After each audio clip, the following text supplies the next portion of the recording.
Good afternoon, everyone, and good morning and good evening.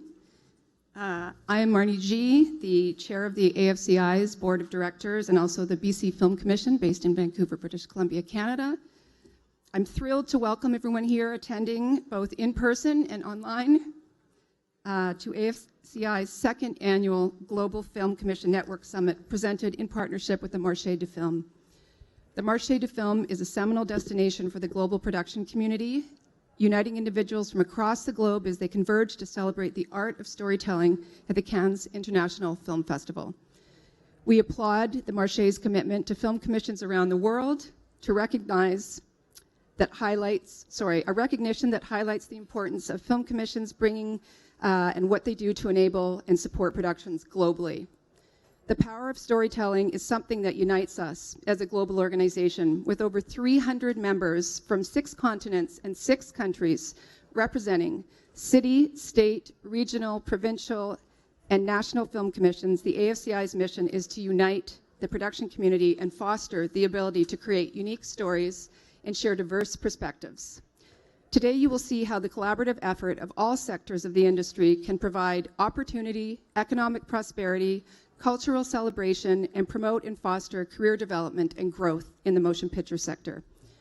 Today, during the AFCI's summit, we will also launch the latest best practice in screen tourism development document. Created in collaboration with SetJetters, this is a first of its kind playbook highlighting recommended steps for film commissions, studios, and producers, government offices, tourism agencies, and public entities may take to develop viable, economically sustainable film tourism practices. This document is now live on our website. We are also pleased to be celebrating our 50th anniversary, initiated as a membership organization to enable film commissions and film commissioners to network and learn from each other. We've expanded both our vision and recognition of the valued partnership with all entities of the community. We also invite everyone to join us in celebrating our 50th anniversary this year at the AFCI Symposium hosted by Film Cincinnati, September 15th to 18th. And on that note, we're going to get started with our exciting summit. We'll have 4 panel presentations over the next 3 hours. Our first session will be moderated by Luke Azevedo, CEO of Edmonton Screen, and on our AFCI board as first vice chair. Thank you. Thank you, Amazon. Enjoy and welcome Luke and our esteemed panelists.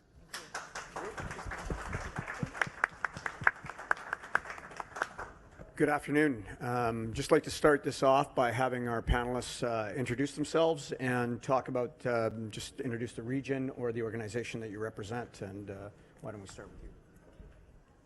Hi, my name is Ruriko Sekine. I'm a Secretary General of Japan Film Commission. We are a national film commission, but also the network group of the 135 regional film commissions. Thank you. Hello, I'm Bavi Yassin. I'm the founder and chairperson of Kurdistan Film Commission Slemani, which is a semi-autonomous region in the north of Iraq. And we are very newly established since last year. This is our first time at Cannes. We are at Cannes where we launched the Film Commission and the very first film fund in Kurdistan as well. Hello, good afternoon. Thank you, AFCI, for the invitation. My name is Daniel Celli. I'm in charge of Rio de Janeiro's Film Commission, Rio Film Commission, which is the film commission that represents Rio de Janeiro in Brazil. I'm very happy to be here and share in some minutes thoughts with you. Thank you. Hi, I'm Melissa Hoyer. I am the Principal of Economic Development Policy at Amazon MGM Studios for Europe, and I'm an advisory board member of AFCI. Good afternoon. I'm Kristen Schlottman. I am the president and CEO of Film Cincinnati, and we are very excited to be hosting this year's Symposium in Cincinnati in September. I see all of you there. So we'll start this off with Daniel and Bavi. So you both connected with AFCI during the initial stages of establishing your office. You talk a little bit about how you did this and your first, what you learned about AFCI, and then the value that AFCI brought to your development of the office. It's first of all, it's great. It's AFCI. It's always we have always thought that AFCI is very important, very strategic to be a member of AFCI, and as Rio de Janeiro is an international destination for productions worldwide. It is for us very important to be at AFCI. And the first moment we did, yes, we must be part of it and share experiences and problems and things with other film commissioners. This is very good, and to be there in the catalog, to have it disposed on for the producers, it's great, and it's a great community. It's a very warm community, and thank you. Well, in the beginning, I was researching about if we were going to be a film commission, what should we do? And the very first things that you come across is you must be, you should be. It's a must to be a member of AFCI because it gives you the prestige, it gives you the connection, it gives you the network to do what a film commission should do, must do. So I right away started contacting AFCI, and I think I bombarded Marge with my emails from 1 o'clock midnight until the next day, and she was always there to get back to me. So I thank her for that. And one more thing that is also very, very important is that as a very small nation, we are a very small nation in the Middle East, which is Kurdistan, and for a small nation to be put on the film industry map, it is very, very important to do it the right way, which is being members of respectable associations, to follow the rules, to do it right. So we put ourselves out there because we've been underrepresented throughout our entire history, and to put Kurdistan out there, Kurdish stories out there, it is not just about the locations, but it's about this entire community, and AFCI gave us that. So that's why it was the very first step to take when we started the Film Commission. Thank you for that. Next question's for Rico and Kristen. You both had long established careers in your area and running your offices and promoting your regions. So how does the membership with AFCI help you and what to support you, and what does it bring to the table for you? Okay. Actually, the Japan Film Commission was established in 2009. And as I told you, this, of course, the National Film Commission, but also the over 100 regional film commissions network. So it's a very similar organization of the AFCI. So we are learning from the AFCI a lot, and we are holding a lot of the events like the human resources, like the training. And so we have the fundamental and skills ups. All the information is learning from the AFCI, and also we are hosting the locations fair. We call the location fair, which is very close to the locations trade shows. Remember, AFCI used to have it. So we are learning, and also. Our the application and also the bylaw is very following the AFCI. So we are learning a lot, and we need to get the information because it's better to the Japanese people Japanese Film Commission should be the member of the AFCI, but it's very hard to because the language problem. So that's why we are replacing the program to the Japanese way.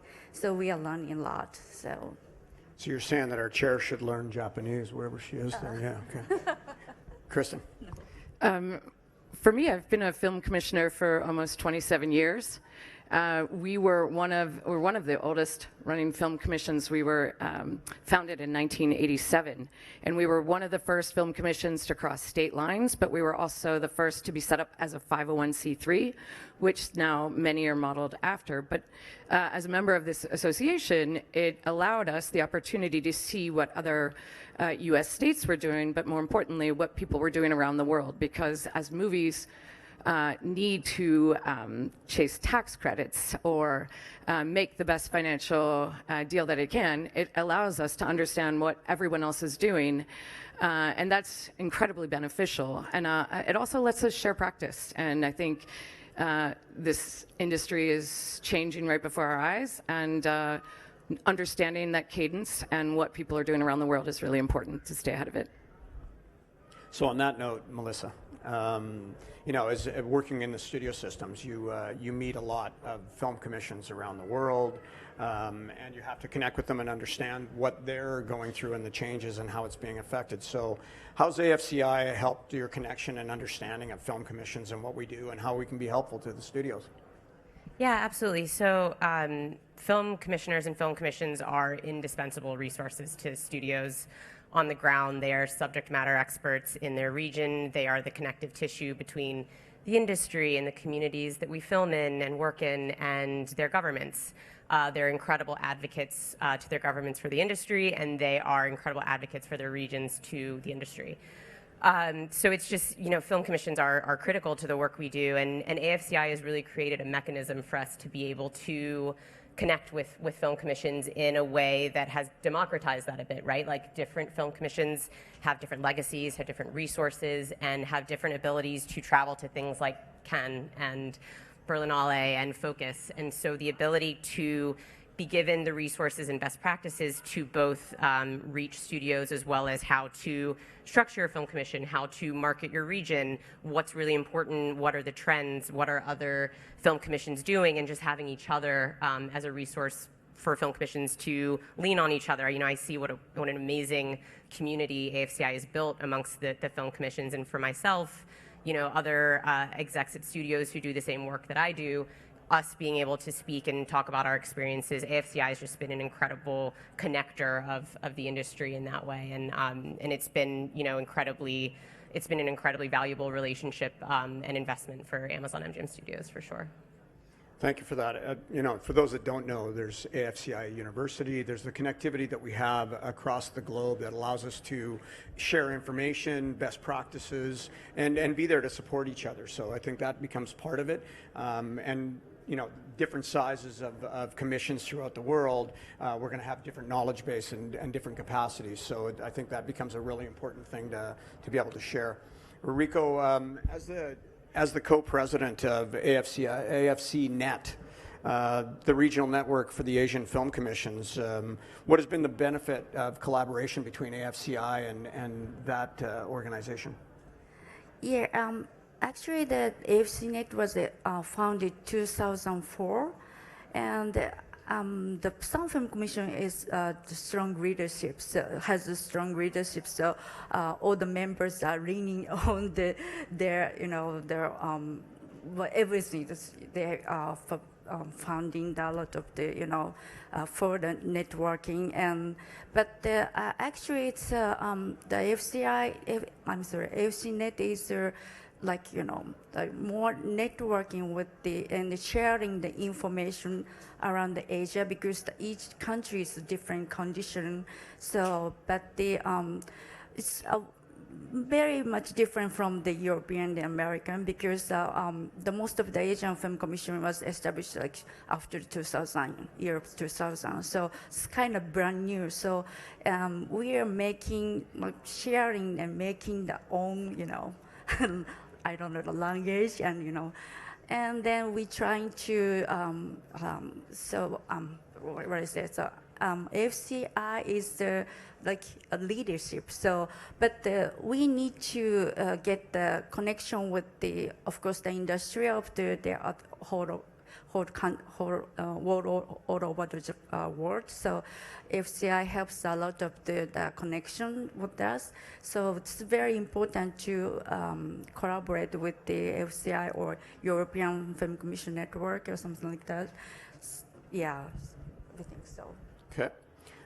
So Bobby and Daniel, starting out a new film commission is like drinking from the fire hose. What have you been able to reach out to and access information-wise and knowledge-wise that's helped you kind of move these things forward?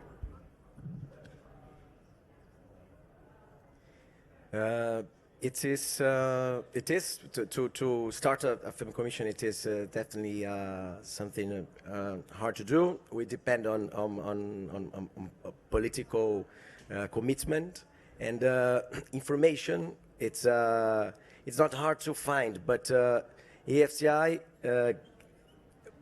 promote us and give us precise information, not just on the materials, but now those last years on the discussions and these exchanges are very rich between film commissions. And I always think we run similar public policies, and very similar. The services are similar, but with different strategies.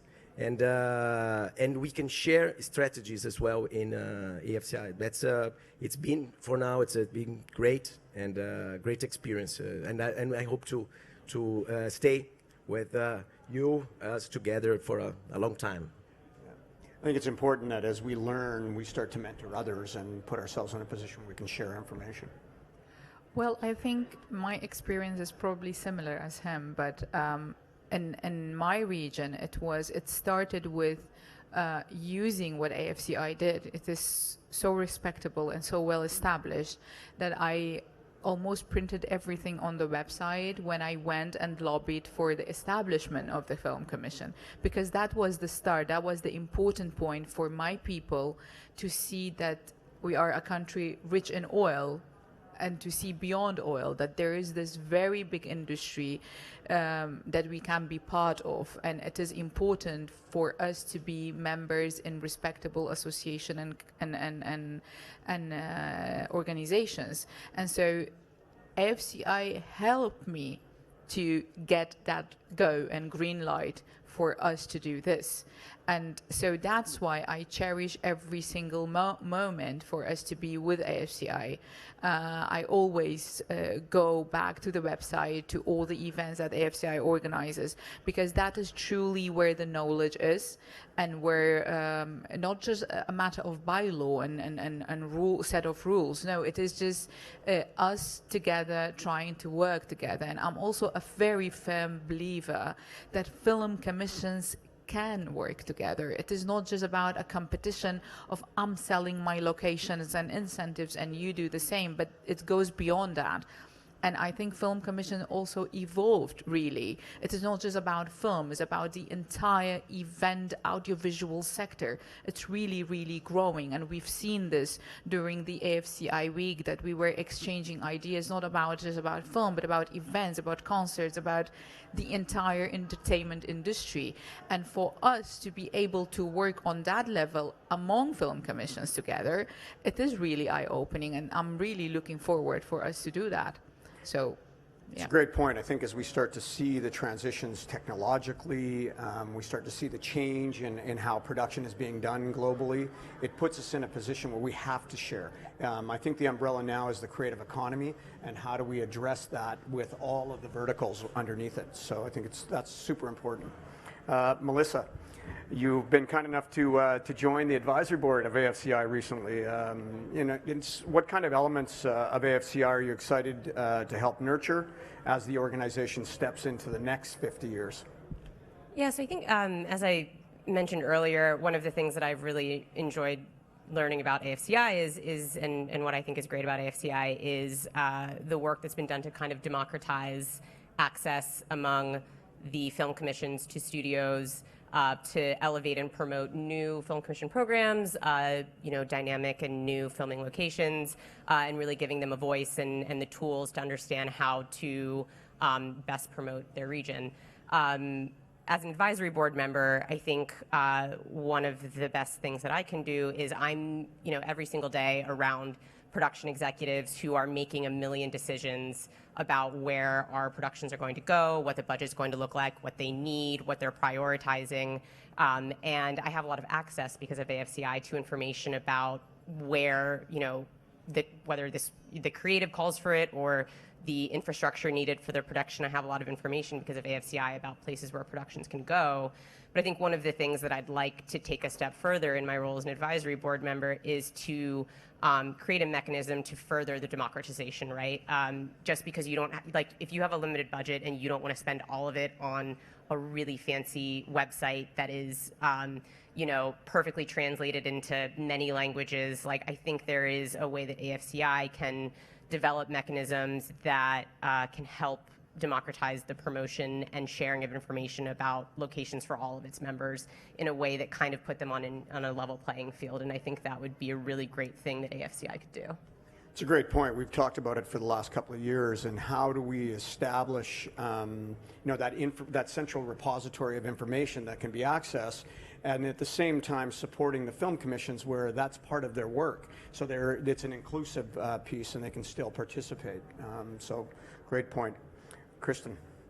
So your office, Film Cincinnati, is about to host AFCI's Cineposium conference taking place in September. Super excited about that.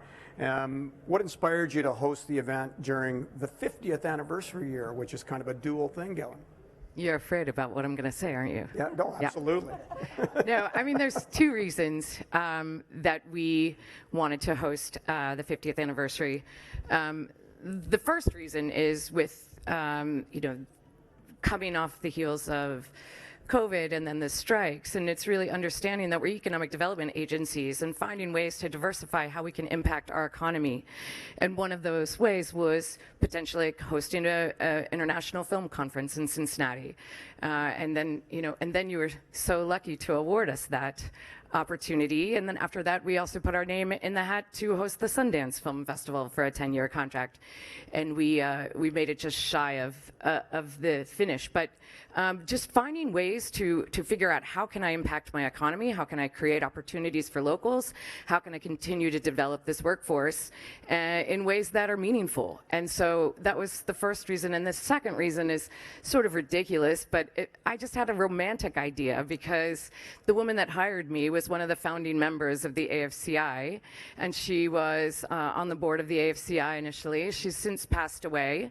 And I thought, you know, if I'm going to give back to this association in a meaningful way, then I really wanted to do something, you know, more profound than, say, you know, attend meetings and sit on panels, but really do something that maybe could be fortuitous for the organization with programming and curation, but also just be something really exciting. And it's 50 years of this association, and we're so excited to celebrate it. And we're going to celebrate it with extraordinary guests and with extraordinary programs. And I think it's going to be the greatest symposium you've ever seen.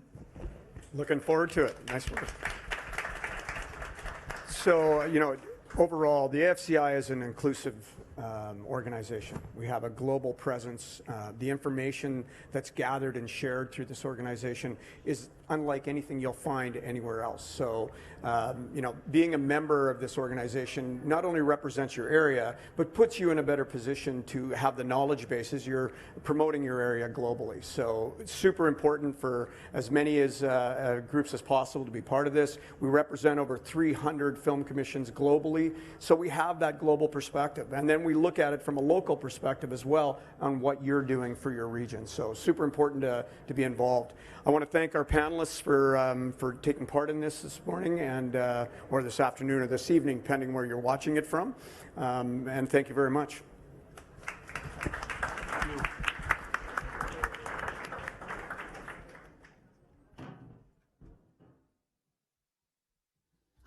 We just have a short video from Film Cincinnati as a sizzle reel for Cineposium.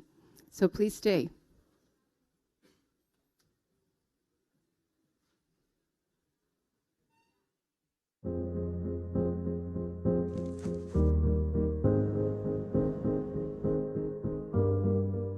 Calling all creators.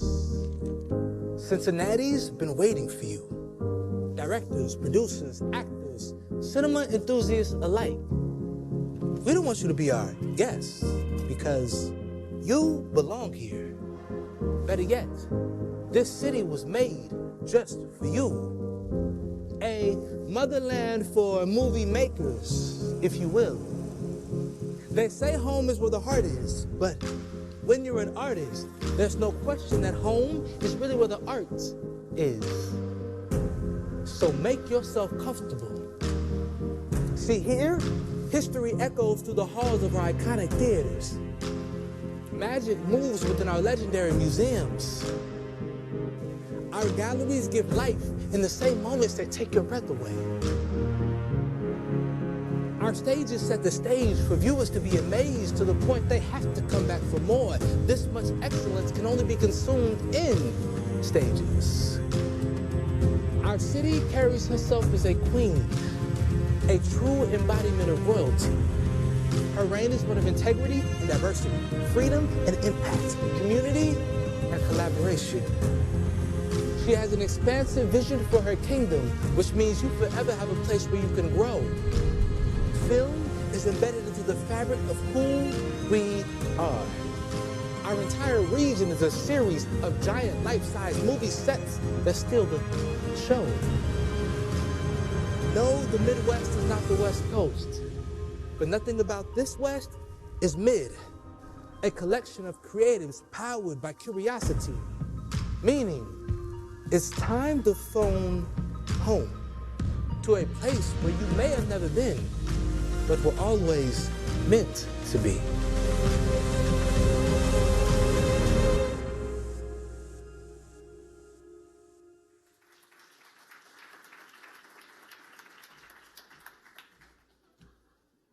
I have sizzle reel jealousy happening right now. We're just going to take a minute to reset, and our next panel will begin. So just relax for a couple minutes, and we'll get going again. Thank you.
Hello, everyone. We are just going to bring our panelists up for our second panel here today.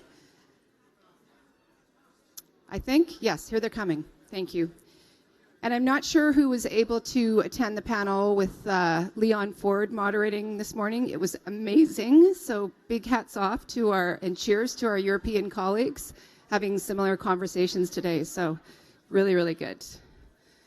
So if I can ask everyone to please take their seats. We have another amazing panel coming up. This next panel is Empowering Communities, and it's going to be moderated by Andrea Wilson-Mirza. Very exciting, so thank you and our esteemed panelists. If I could ask everyone to please take your seats. Thank you so much. Adrian. Sit down, Norway.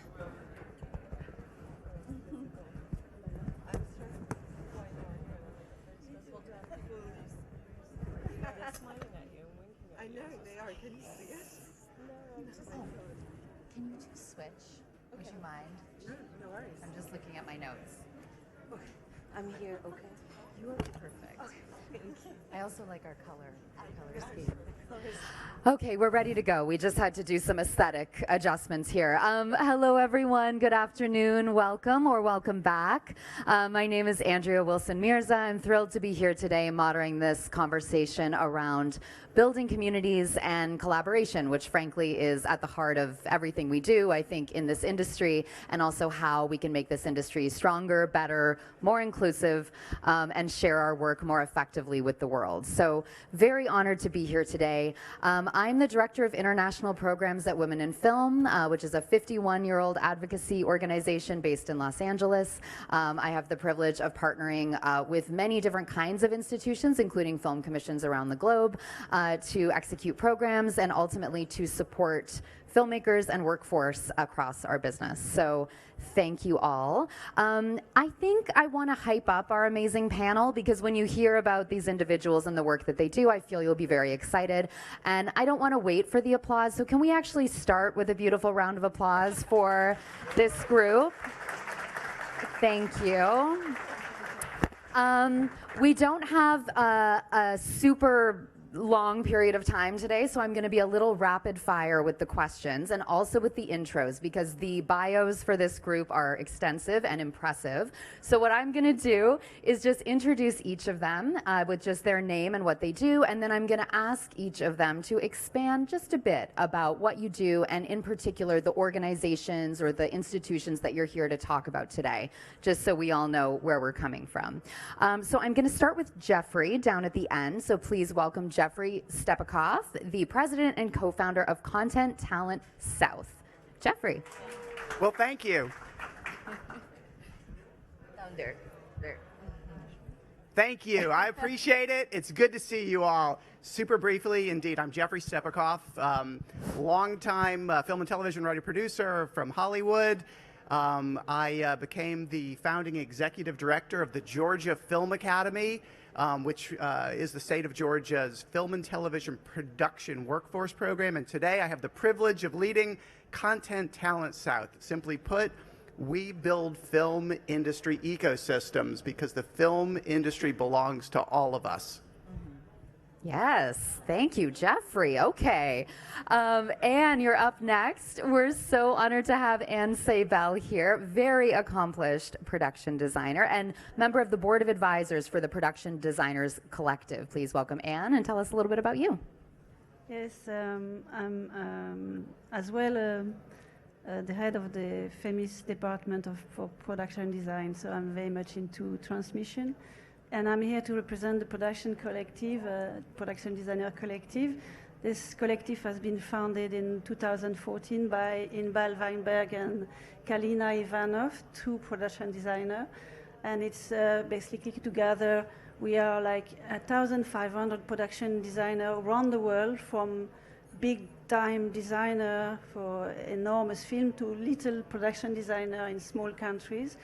And it's about 78 countries represented at the moment, and we organize events to promote our profession, which is very little known by the public and the industry. Incredible. Did you say 78 countries? Yes. That's incredible. Thank you so much for being here, Anne. Thrilled to have you. And next up, we have my friend, Inya Lawal, who heads up many incredible organizations and institutions on the continent of Africa. In particular, today, we're going to talk about the Africa Creative Market and the work she is doing to drive the creative economy. So please welcome Inya and tell us a little bit about you and your work. All right. Thanks, Andrea. Hi, everyone from Africa. My name is Inya Lawal. I'm the founder of the Africa Creative Market. It's a platform that exists to bring together the different partners of the creative ecosystem. So we work with government, private sector, development sector, and academia, and basically force everyone to talk to each other, whether they want to talk to each other or not. We created that platform because we found that so many people were working in silos, and they needed to coordinate and work together. And we've been successful to initiate a lot of success through binding everyone together and putting everyone on one platform. I also am the founder of the Women in Film and TV Africa. It's a platform or a chapter that exists to help African chapters rise. So we identify leaders within different countries, encourage them to set up their chapters so we can connect better with each other. So far, we've been able to encourage 10 chapters to rise, and now we're gunning for 10 more before the end of the year. Thank you. Thank you, Inya. I'm so thrilled you're here. Next up, we have Lola Legros, who is the, wait, let me get this right, International Promotion Manager, right, with Film Paris region. Welcome, Lola. Tell us a little bit about you and your work. Hi. So I work for the Paris Region Film Commission. We're a member of the AFCI, which is why we're here today. And I handle all of the international relations and projects that we have, and look after subjects such as sustainability, diversity as well, which is why we're on the panel today to talk about all the initiatives that makes our ecosystem better, which is also something to drive production, is something that film commissions should get involved in. So film commission perspective from the Paris region. Wonderful. Thank you, Lola. And last up, I suppose we have Maricela Villalobos, who is the Film Commissioner for Costa Rica. So please welcome Maricela and tell us a little bit about you and your work. Thank you, Andrea, and what an amazing panel. It's very exciting to be here. Thank you for being here. So I'm Costa Rica Film Commissioner, and I'm the director of the Costa Rica Media Market. The Costa Rica Film Commissioner not only does the thing that film commissions do, is to attract productions to Costa Rica, but also we have been working with communities with our film-friendly zones in order to create good conditions for audiovisual production to bring economic development and inclusion to our communities. And also with the Costa Rica Media Market, we have been becoming this hub for Central America and the Caribbean. Since we are a small country, we believe we are stronger as a region. So this is a work that began years ago, and right now I'm taking over and trying to bring opportunities for our filmmakers in Central America and the Caribbean, and create, of course, possibilities for our films. Also, the Costa Rica Film Commission does all the things to export our contents to the world. So we are very proud of our filmmakers and the amazing work that they're doing, and we have a strategy called Costa Rica on Every Screen. And with this, we are trying to create this engagement with audiences so people can remember our movies and can look for them and also ask for them in every platform, in every screen, in every possible context. Thank you very much. Thank you. Let's give another round of applause. Now that you know who all these amazing people are. I feel like there's so much we could talk about today, but we are ultimately here to talk about community building and collaboration. And I think, often as, producers, sometimes we look at film commissions as like the one-stop shop when we're going somewhere to make something. But the reality is that every ecosystem in every region, every, part of the industry is complex and has different needs, different communities that need to be served, different communities that might be seeking equity or seeking opportunity within a particular space. And what I really want to, I think, get across here today is that these organizations that are organizing collectively within communities can be a resource for many, many parts of the ecosystem, including for film commissions to draw upon. Instead of, you know, needing to pop up a new program, there might be an existing program already in your region that could be resourced, that could be developed, and ultimately could be a collaborator in the work that you do.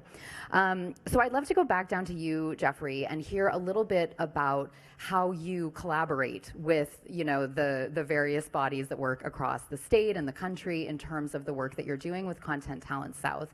And I know that you had such a hand in the workforce development that essentially had to happen in Georgia, right, because of the tax incentives. So I'd love to hear a little bit from you about that. Sure, and I'll try to be brief because there's two parts here. So let's actually say three parts. So the why again.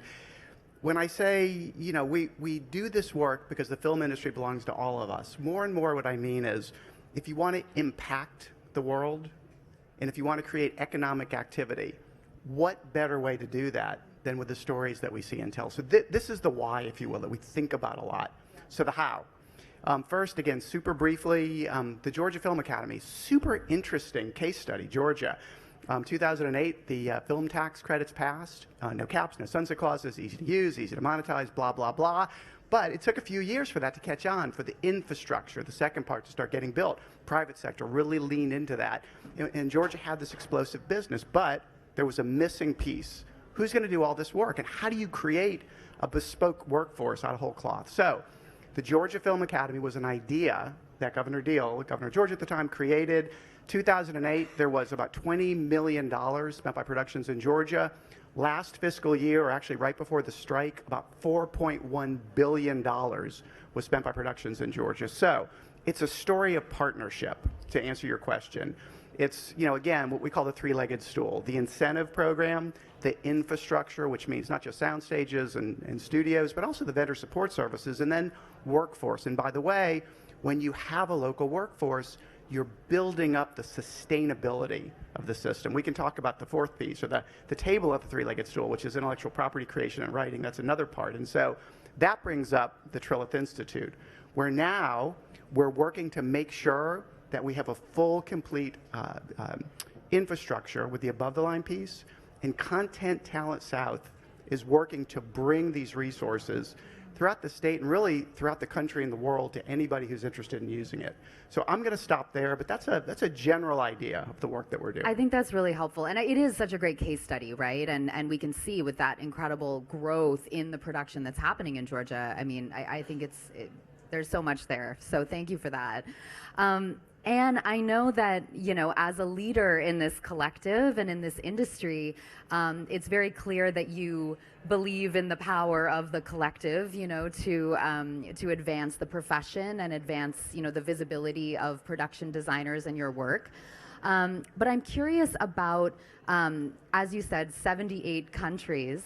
How do you organize as a group? How do you build a professional network amongst each other? And then how does that serve the, you know, sort of international workforce and relationships in the places where the production designers work? So the collective, the amount of designer we are, we didn't know each other. We don't know each other, but the way we connect is through all the information done by Inbal and all the groups. We have a website. We have some organize some you know, panels online. But we have as well two things very important. It's a gathering of production designer every other year in Greece. So we were last year 250 production designer and 30 student production designer, all gathered on the island of Spetze. And we do panels, we do workshop, we discuss together, we raise problem, we try to see if the problem we have, for example, in France are the same in another little Lithuanian country or in America. So it's about sharing, about sharing basically, and this is incredible, this gathering. I think we are the world's biggest gathering of production designer. So it's a really what is exciting as well is we are together and we know what we are doing. We know exactly what we are doing, and we're trying to make the rest of the industry to understand really what we do. Yes. And the second thing we have as well is International Week, Production Designer Week, in every country of the world, 78 countries or more maybe, from South America to Africa to America, France, Europe. In October, we have 1 week where the association we are all in, the French association, for example, ADC, will organize for the Production Designer Collective events. You know, it could be a few designers talking in a coffee. It could be some panel in a film school about color, about drawing, about new technology. It could be as well some screening with a production designer coming and explaining what he does, how he does it on a film. So all this kind of gathering together are made for, and it's all as well open to the public. You know, you can do several levels of sharing. You know, there's one with the public, one with the us together, or one with the industry, and it's the way we communicate. It's beautiful, and I think, breaking down barriers and kind of connecting as professionals is so important, and then also being able to advocate, I imagine, with a collective voice, right? So I love to hear that. Inya, I'm going to ask you about women in film Africa more in a moment, because obviously I want to talk about that. But I would love to hear a little bit about ACM and your model for ACM, how you bring, because you bring not just film industry creatives, right, but other types of creatives that, as you said, are sort of driving that creative economy. So I'd love to hear a little bit about the vision kind of behind that, and also how you tactically do this, in terms of bringing those groups together. Yeah, thank you very much. So I said on a panel yesterday that Africa isn't emerging, it's accelerating, because things are happening pretty fast. So it's for the rest of the world to catch up and leverage on the opportunities that are within Africa. And what we've found is that a lot of models are borrowed from the other parts of the world, and it's expected that it would work in Africa. But because of the rate at which things are moving, you sort of want to have a platform that gives you a bit of everything. So that's what we've tried to curate. So ACM essentially provides that platform as a one-stop shop. You're looking for, finance, there are financiers there. You're looking for mentors, there's mentoring there, there's training, there's panel sessions, there's business conversations within the industry, just really facilitating the growth of the creative economy. Also, we have different themes. So we have film as a theme, we have fashion, we have music, we have art. Now authors are saying, okay, where's our platform on here? We host the business of photography, and what we do is partner with different people who already have existing platforms, and they all bring their platforms onto ACM. So it's an individual platform, but then we all converge and have our events simultaneously. And with the way I would say with the way it works, it's all connected, right? Filmmaker needs to meet people in music need people in fashion need people in art. So you find that someone who's come to attend a film event stays for the music concert, or finds the next pool of music for their next production. Same thing with the art as well. Some people come in for something else, and then they find each other. So it's this rich platform where we've been able to have everyone together, and in terms of how we get them to speak and how them to get them to have conversations, like I said earlier, we're used to people working in silos. Typically, we're still working with our government on policies that would help the creative sector. What we do is strategically position them in panels where they have to have conversations. So we have conversations ahead with each party to understand what their focus are, and then we find like a middle ground and give them a topic on it. So that way, by themselves, by the time they're done with their panel, oh, we should meet, we should have a conversation, we should work together. So, you know, we make magic work that way, and it's been really successful in That's that way. That's a great strategy, I think. And you also convene around ACM these women in film chapters, right? Absolutely. From across the continent. So we have a major Women in Film and TV Africa event, and then we invite the global women in film to join with us as well. It's also an opportunity to not just network, but find collaborative opportunities. Just really scaling and, you know, like people say, leapfrog in a way where everything is within the room and you grab whatever you can, and the opportunity is just there to grab. I love that. Keeping on the sort of, you know, gender lens of our work, Lola, I want to talk to you about one specific thing that we've collaborated on. I know you did some exceptional work, and you talked a little bit about it in your intro around sustainability, working with productions around sustainability. But you've brought kind of a similar approach in engaging around inclusion as well, and now heading up those programs. So we'd love for you to share a little bit about that. Yeah, I think coming back on what Inya said, what I think is really interesting working like as the international manager is that it's very important to have things to adapt to your own country, have your own initiative, make sure it works for you. But also what I've found is also working on sustainability before is you're not here to reinvent the wheel. So if you have an initiative that works in some place, that works in a country that can be adapted, then maybe jump onto that idea, maybe make connections with people and try to bring that back to your own place. So we did that with sustainability in Europe, trying to make sense, like when we were finding carbon calculators and labels and everything about eco-production.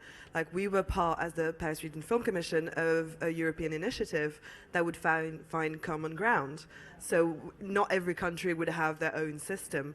And I think it works the same with inclusion. So we have our own 50/50 collective in France for women-led initiative and gender parity. But what the work that Women in Film LA was doing is that you guys created the Reframe stamp. So you actually have this sort of, so it's a stamp almost like a label for gender balance, production, yeah. And you've opened it in different countries, and we collaborated in saying, well, this is something that works, this is something that already exists, and maybe it's something that for administrative reasons wouldn't necessarily work as quickly in France. So how about collaborating and seeing if a US solution could adapt in France? And that's, spoiler alert, what we did, and brought about a French project that is going to be the first one to have the Reframe stamp. So sometimes looking outside as well for what is there can really help, even though you're different countries.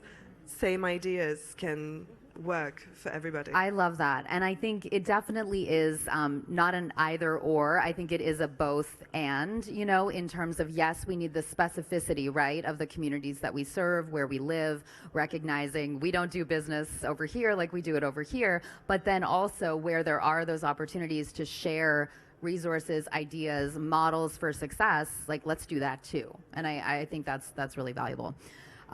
Mary Sally, you've been in this job for a year. This is true. Less than 1 year, and I feel like you've already accomplished so much. It's really inspiring. And one of the major things that I did want to ask you a little bit about was this partnership with Stage 32. If you can share a little bit about how that came about, because I think this is exactly what we're here to talk about, right? These kinds of partnerships that might not be the, you know, obvious path for the Film Commission, but have yielded great results.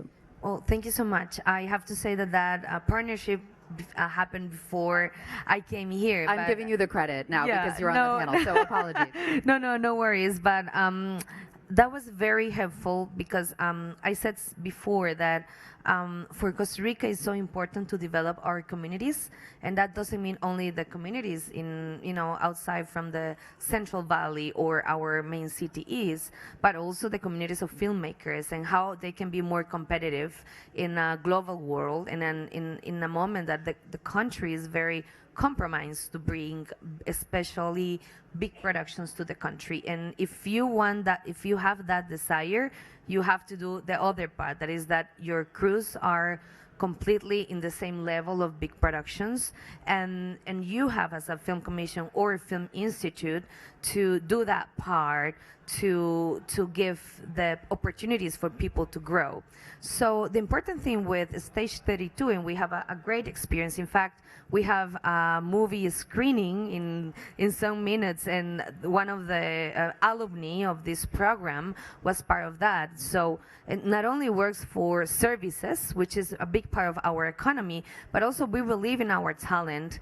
And this particular production company, this is called Café Cinema, they were able to make better their production processes.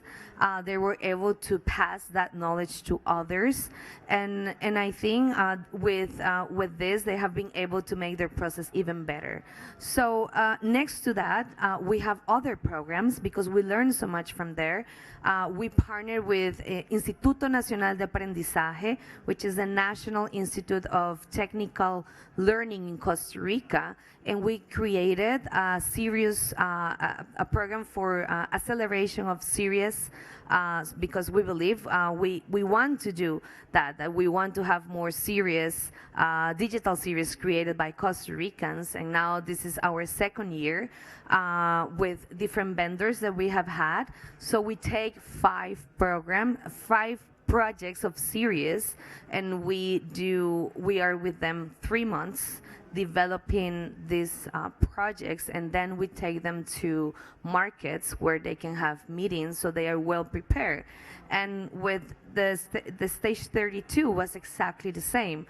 That one was focused on services, productions, how to be more efficient with your resources, how to have better practices in your production. So the next stage was, okay, let's make better projects. So you already have, all your technical knowledge, and then how we make these stories more competitive. So hopefully one day we will have, the next big show made by Costa Rica. And we did this last year, and we are going to do it for 5 years. Every year we have 5 projects, TV series. Most of them are series, like fictional series. Usually we have one animation series. So hopefully by the time of 5 years, we have 25 very strong projects. Hopefully some of them are going to be financed. And this is so important for us because we are talking about sustainability. And I think sometimes film commissions, we are so focused on bringing productions to our countries. And I believe in order to be sustainable in a world that is changing very quickly, that we don't know what is going to happen politically, we have to believe in our own ecosystem and in our own filmmakers, audiovisuals, content creators, such and such, whatever is coming, because that small industry, those intellectual properties that are of our own are the ones who are going to stand up by the country, and that we want to not be dependent on what is happening international or the services. We want to, have a healthy balance. And I think building communities and bringing the training that we did with the Stage 32 and with other partners that we're doing, even with other markets, it's important because we don't know what is going to happen tomorrow. But if we have strong production companies, strong stories, I think that give us a better chance to survive. Yes, yes, all of that. I so agree. I think it's the future proofing, how are we building these things in a sustainable way? Sustainability, of course, is our, relationship with the environment and the climate, but it's also our very industry and the people within it. So I love that. Thank you for that. I know that we have, I'm looking around. Yep. Oh, great. Okay, good. We have some slides that I think we're going to go through to show some of what the amazing people on this panel have coming up. And I think the first one we have is Anne, I think I'm right. Yes, there we go. Talking about the International Production Design Week. So I know you told us a little bit about it, but if there's anything else you wanted to share about the week or the work of the collective, I want to give you a moment to do so. So that's the date of our next Production Designer Week. Talking about collaboration, I think I wanted to say that collaborating with the Film Commission is really important for us because we are the first production designer to look for location, and I think the collaboration could be as well on working on this sustainability aspect of this. And when we look at a location, there's as well the logistical part of it that we have to integrate in my creation part of it, because I will have a location and I will transform it. And I think we can collaborate a lot on that. And maybe for this Production Designer Week, we could do as well some co-creation of event. So in those panels or those events we are making in place now, this will be really nice if we could collaborate on that, on sustainability, and include all that in this week.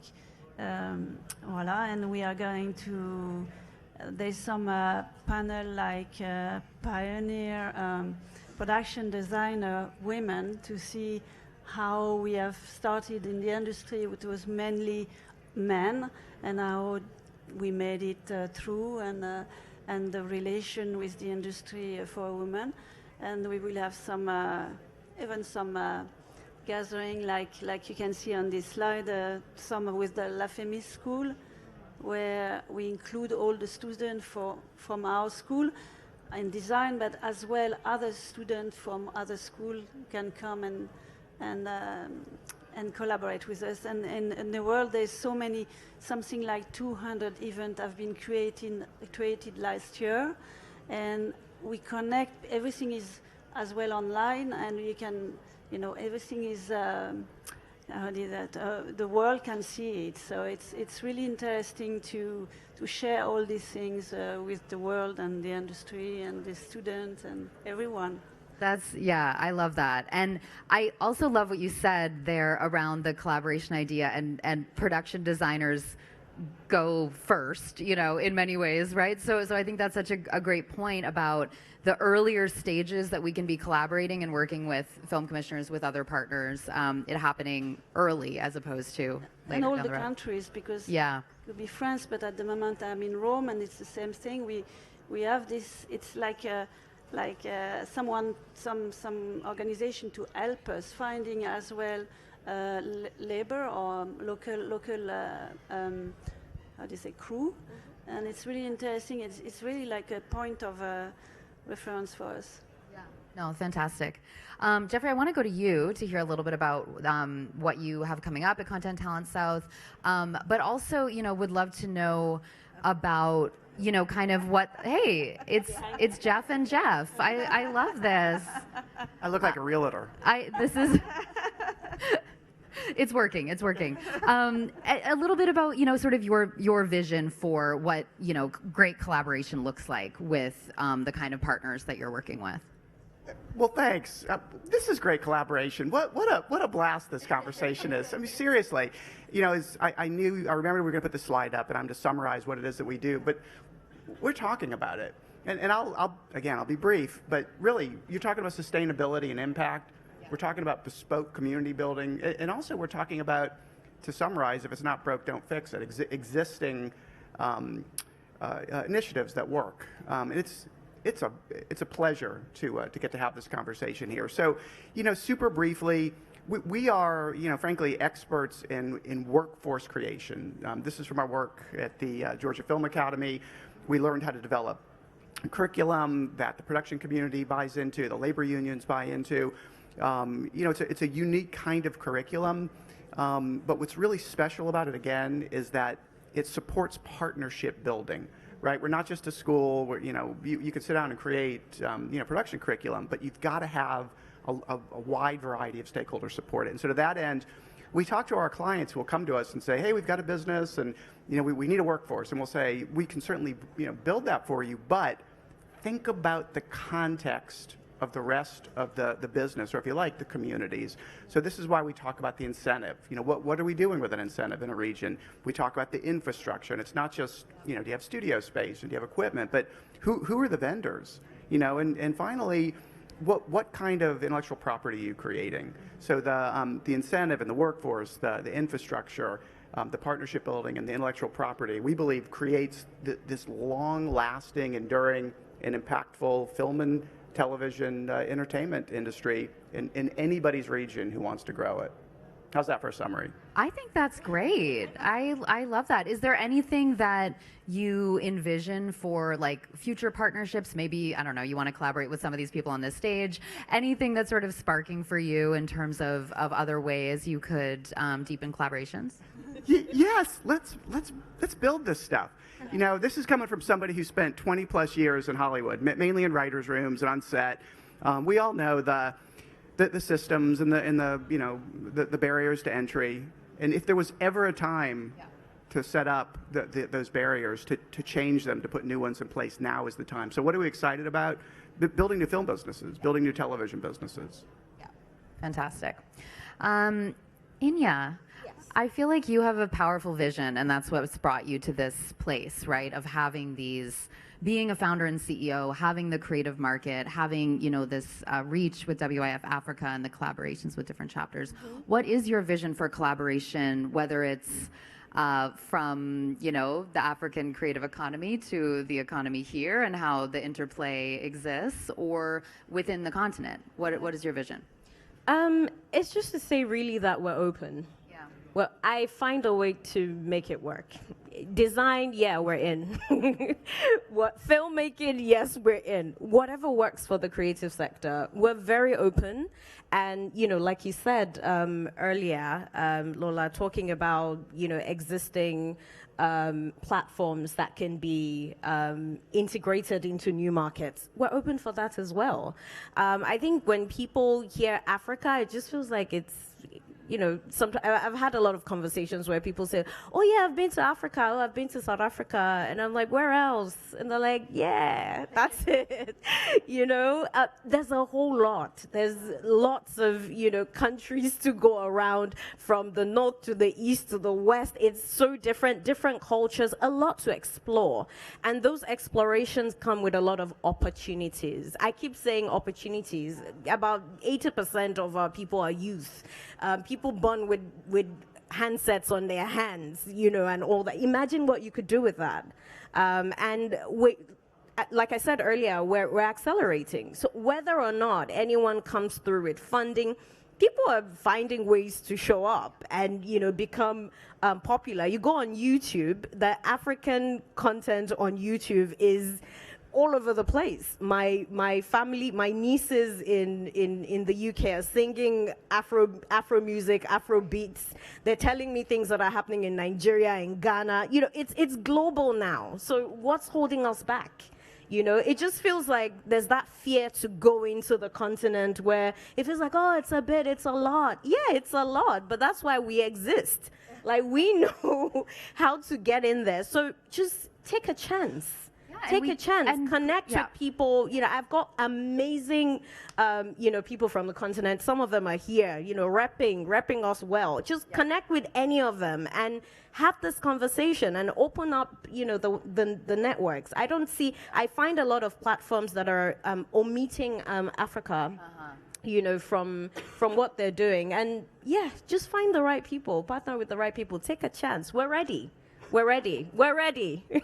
I love that. And what you said, I think, is such a great, not emerging, but an accelerating market is such an important reframe. I love that. Lola, I want to pull up the slide, yes, about the first film from France that is going to receive the Reframe stamp for gender balanced production. You can tell us a little bit about the project, but also your vision for how a program like the Reframe stamp could be rolled out in France and with partners in the country. Yeah, for sure. I'm going to have so much energy now coming from Inia. My God. I feel like I'm going to try to keep up the momentum. But yes, this is La Maison des Femmes, so A Place for Her in English. It's going to come out during the year. Project by Melissa Godet. It's the first film, and I think it ties up really well what we're talking about today, which is building communities, because it's a movie about a place that is called La Maison des Femmes, so like women's home, that exists in the Paris region, that was created in 2018 to be a home basically for women that had been victims of violence, and when they come there they get support from anything from gynecologists, lawyers, or just a listening ear, psychologists. And this is a film about the creation of that place, and it was entirely filmed in that place, in that region, with the local community. They had people from the actual Maison des Femmes that were there to help them, and it's absolutely gorgeous film, and it fit perfectly to be that very first French film to get the stamp. And our hopes with this is basically that now the stamp is in many English-speaking countries. It's now in Australia, it's in Canada, I think, as well. And why not in other languages as well? Why not bring it almost forward? And we're hoping that with the French film that has now officially been stamped, it opens, because of course all of this is money as well and collaboration, so it opens up some more collaborations around the community to bring it towards Europe and France, and then maybe, we don't know, Italy, Spain, or any other countries that would like to work with the stamp that works in Africa. I know, but I don't want to say Africa because there's so many different countries in it, so many. So please, let's do that. And yeah, and I put the contact because it was a whole idea of collaboration. We met with Women in Film last year, and it's been a year of discussions and learning about the stamp and learning about how we can build those bridges between different countries that don't necessarily have the same way to work. And yeah, it's just meeting people, making those connections, as you say, not be afraid to reach out a hand if you hear that somebody's doing something that could be of interest to you. And I think it works really, really, really well. Fantastic. Yeah. Thank you. The momentum is kept. Yes. It's what we need. We need optimism right now. And on that note, Maricela, I'm going to give you the last word here in terms of your vision. I think it's so clear how you've articulated how important the work in community, developing our local industry. So we're not only service production, but we are driven by a commitment to local industry. So I would love to hear a little bit about your vision. Sure. No, I hear Inia. I had the opportunity to work with Kenyan women years ago, and I always say that Latin America and African countries have so much in common and so much energy, and there is this phrase in The Heights, is one of my favorite musicals, that they always say, the story of this little town in New York, of Latin American towns making their American dream come true, and they always say we are powerful, we are not powerless. And when I hear you and I feel so aligned to you, and because we might be in different continents, but we do have like the same, not the same, but similar challenges, and we are very connected. And now in Costa Rica, we're working with an African festival of African cinema and the diaspora in the Film Commission, and this is what we believe in the Film Commission of Costa Rica. And films, like if you go outside here, you're gonna see a red carpet and you're gonna see very fancy stuff. But that is a very small part of films. What films do for people, and sometimes I feel like a very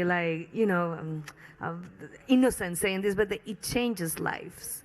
And not only for the people who watch some film and maybe they feel connected to that story, but also for the artists and the people who are making films, and the stories and what it makes for our identity and what it makes for our economies and our communities and our creative people.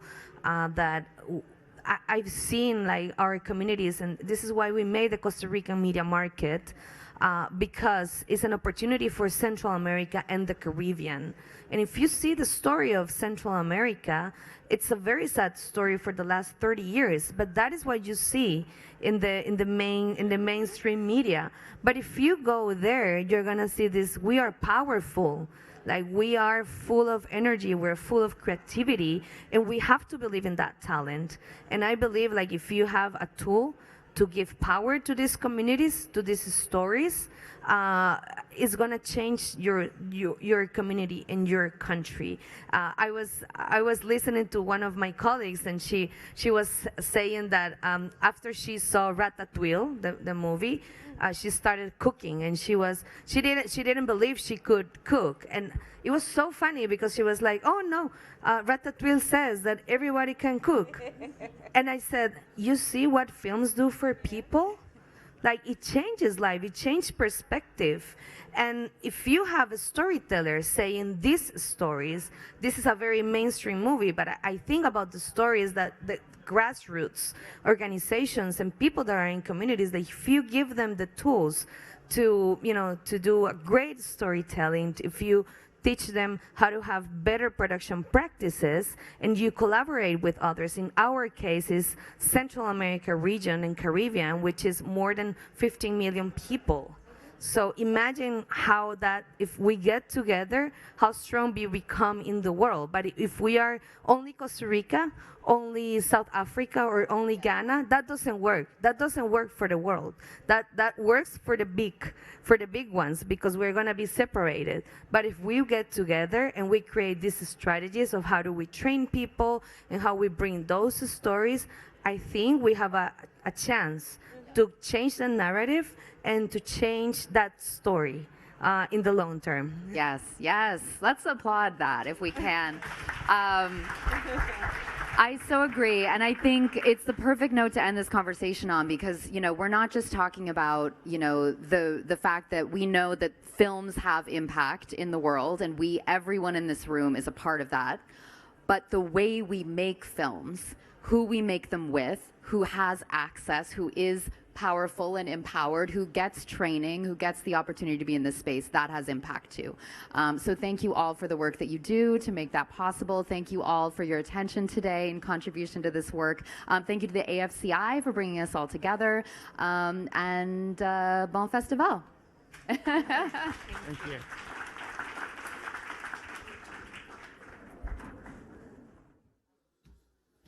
Thank you so much, Andrea. That was an amazing panel, and thanks to our panelists.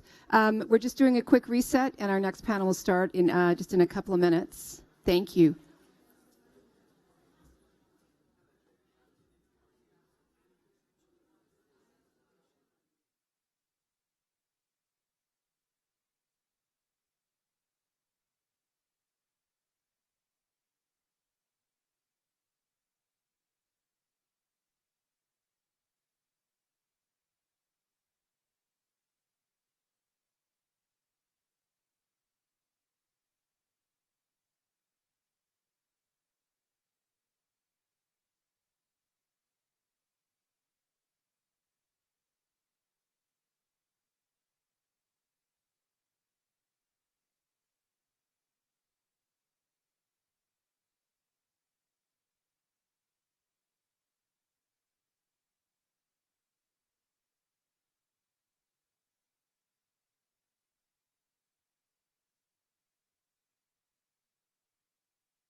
Oh. Hello, good afternoon. Thank you. We're just welcoming our panelists up. If everyone could take a seat, please. Best practices in film tourism.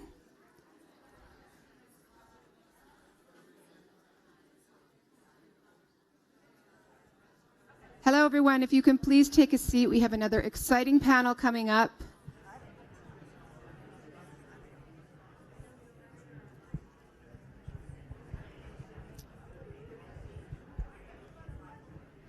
All right, I'm going to get started here. Thanks so much. One of our favorite panels, all of our panels are favorites, of course, but we have our new Screen Tourism Best Practices document up live on the AFCI website. I'm going to welcome Gabriela Geisinger, our moderator. Thank you very much, and to our esteemed panelists. Enjoy. Hello, everyone. Thank you all so much for coming. As she said, I'm Gabriela Geisinger. I'm locations editor at Screen International and editor of their sister site, Screen Global Production. I'm going to let my panelists introduce themselves so that everyone's name is pronounced correctly. So if you want to go ahead and introduce yourself. Do I have this? Yes. I'm Eric Nachtrieb. I'm a CEO and co-founder of SetJetters, movie location platform. Hi, I'm Marge Gallus. I'm the Senior Director of Members and Education for AFCI. Kia ora koutou katoa, ko Philippa Mossman, toko ingoa. I work for the New Zealand Film Commission, which is the national screen agency in Aotearoa, New Zealand. My role is Head of International Attraction, which is really centred around the inbound production and marketing. Hello, I'm Stathis Kalogeropoulos, and I'm the Athens film officer from Greece. Great. So this panel is really to talk about this sort of brand new and I think quite necessary document that AFCI has put together on screen tourism. And it's exploring how film commissioners can work with your regional film tourism government bodies to increase and attract screen tourism, and it's in a best practices kind of way. So that can apply to anything from pre-production to post-production once a film is wrapped, and looking really at the whole sort of life cycle of a film and how that links up with screen tourism. So I guess to start off with, I'm going to talk with Eric and Marge here about the best practice document, and I want to know how this partnership kind of came to be in creating this piece of work.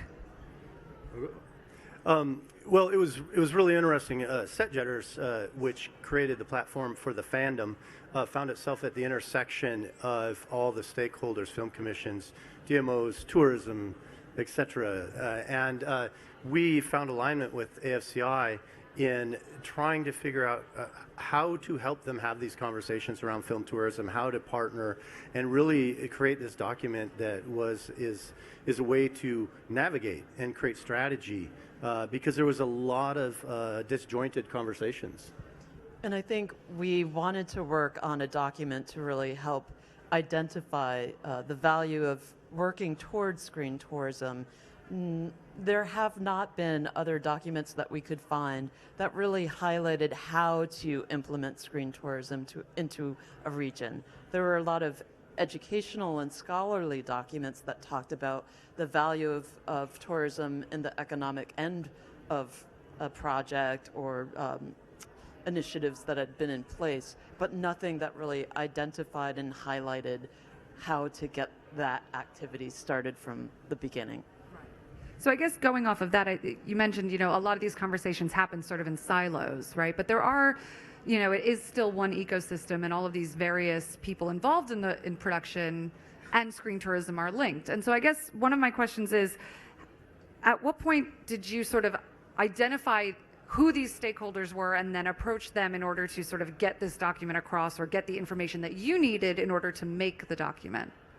Well, on our side, it was really a aggregation of all the conversations we'd been having, from the small little 800 person town that's very passionate about the one scene they have, up to film commissions, around the world are very well committed to film tourism, to their tourism body, and film commission will often fall under the same roof. And so it was really getting all these disjointed conversations together and give them a roadmap, a guide to be able to have that conversation and figure out who's adjacent to me, who do I talk to, and what do I do.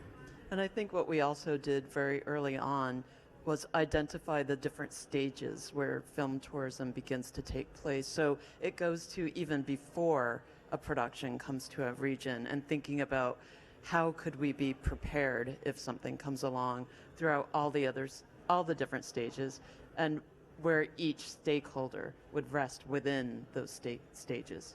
If I could add to that, it's not only the stages of production and post-production and film tourism, but it's also, when we say this is what we found, it's usually a generalization, because we found that the film offices are at all different types of stages. Some aren't even, don't have a directive for film tourism whatsoever. It's like we have nothing to do with it. Others are, we want to do it, but we have no staff, no funding, and there's a different roadmap for each one of them we wanted to find.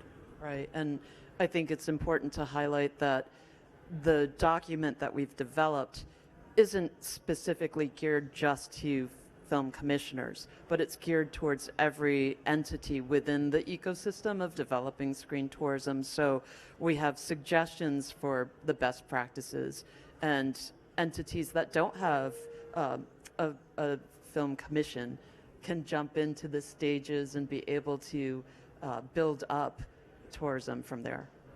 I guess that leads quite naturally into a sort of more pragmatic question of what is the sort of tangible value that, whether it's a film commissioner or like a smaller regional body maybe, what's the actual practical value that this document will provide them in order to implement some of these strategies if maybe they don't have the resources? Well, I think the biggest question we always get is, where do we start?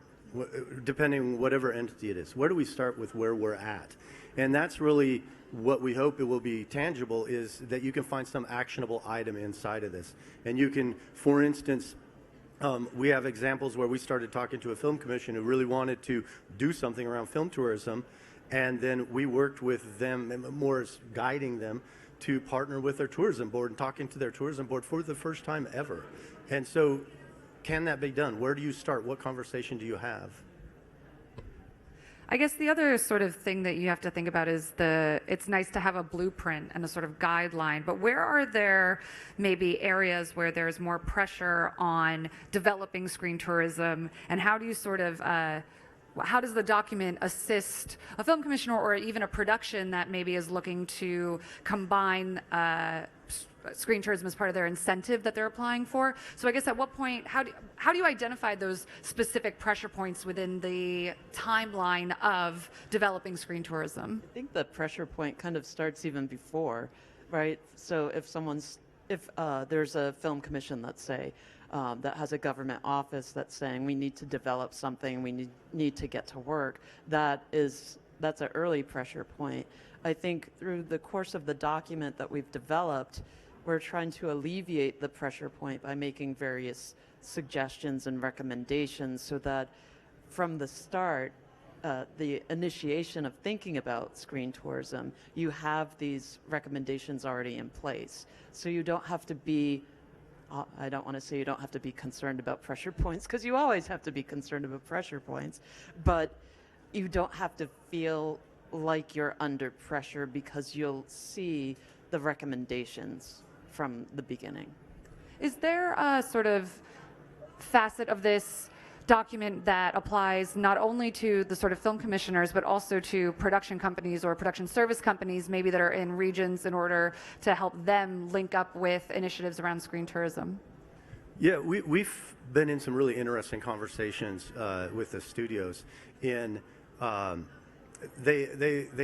the conversations, they looked at us as like, oh, here's somebody who can stay behind when we leave and help with film tourism, help with this. We don't really want to field those questions or be involved. And so the document, I feel, enables you to take a look at what we've seen and what we've heard, and these are possibilities of where you can have a conversation with the studio, with the production, and figure out, you know, what are the best practices for that? Where are they going to be involved or not at all? I think to piggyback on that as well, when we were working on the document, we were interviewing all of the different stakeholders and getting a lot of feedback. And I think some of the greatest feedback we received was in relation to the relationship with the studios and the challenge of working with them. So we did outline different types of action points within the process where there can be the discussions and negotiations and acquisition of assets and the ways that the two and those specific two entities can work together. Is there anything in particular, sort of, you have this slide up here that sort of goes through, I guess, the life cycle of production as it relates to screen tourism. Is there anything else sort of that comes from the document that you could go through to sort of primer people for what is in it and how they can best approach the usability of it? I think one thing that I want to jump in and say, there have been a few panels about film tourism and screen tourism throughout the market and festival so far, and there's been a lot of focus on the value the community obtains from screen tourism, and our document talks about those different aspects and times when the different offices, be it the tourism office or the film commission, can work alongside the businesses and communities to have forward thoughts in regards to developing initiatives, in regards to crowd control, in regards to environmental protections. I think it's important to recognize while there's a driver and a value to bringing in tourism, there's also the need to ensure you're prepared for that, so that you don't have environmental degradation or overpopulation or angry residents that are not going to be supportive of the initiatives that you're setting. So I wanted to start with that one, but I know there are plenty of others. Yeah, I think mitigating tourism is really important. I mean, everybody goes to the locations that everybody knows, right? But what we've found is there are best practices to be able to redistribute the redistribute the tourists, ways to be able to lessen the environmental impact on certain areas. And that's really important to continue to get community support and to get support all around for bringing, more productions in. I mean, I think one of the things I'd like to point out here is that it's really, the really important part that we found with film commissions is the data collected that is then transformed and utilized to show that you have this film legacy that can be harvested year after year, and you can show a really significant impact that production or group of productions had brought a long time ago for spend on the ground, but you were able to reap that year over year. And we have several of our partners are using that to lobby their legislature to retain or increase their incentives. I do think it's a very interesting point, because there's a lot of conversation now around the economic impact studies of productions in a way of saying, well, are these incentives actually functioning in the way that they're being sold as? And I think this data gives you another sort of string to the bow of being able to say this is actually, incentives are multifaceted, and bringing production is a multifaceted economic process, and there's a benefit to being proactive with screen tourism rather than it being the happy sort of byproduct of getting a hit location in a film or in a show. Yeah, I think it's also important and relevant to highlight in this cycle that part of the benefit of improving tourism is that it helps reinforce the value of production in the first place. So it goes right back to where it begins with production and bringing more production to your community. Which I think sort of answers the question I was going to ask next, but I'm going to ask it anyway in case there's anything else. But what are your the sort of big hopes and expectations or sort of, ideal outcomes of having this document out in the hands of the film commissioners, in the hands of local businesses and tourism boards? What's your sort of top three, big idea hopes that you think will come out of it? I think we hope that no matter where you are as a film office or a community, or however you're attached to this production that came through your region, that film, the tourism, the economy around it is accessible to you. You can access it, and hopefully this is a roadmap in which you can follow to do that. I think the other thing is to make sure that I hope that people are able to take a look at this as not only a guideline for you as a film office, but as a way to collaborate to the adjacent tourisms, the studios, the communities, and the fans themselves. They all play a role. And so hopefully we're able to see that come together, because in the end, as our company, we had no idea we'd be at this intersection of all those voices. And it was pretty chaotic and still is. And we just hope that it streamlines a little bit and they start talking to each other, because everybody, if they work together, you really can justify, more incentives, more production. I think it's important to recognize that there are other players in the system. So it's not beholden just on a film commission to do this, or just on the tourism body to do this, or that the studio has to be more supportive, that everyone has a place within the development of screen tourism. And this document provides suggestions of how to establish something. We recognize that the industry is always changing, so a portion of our document is a living document. We have a matrix that highlights the different stages of production and where each stakeholder's involvement lies. And this is something that can constantly be updated, especially as the industry evolves and as screen tourism evolves.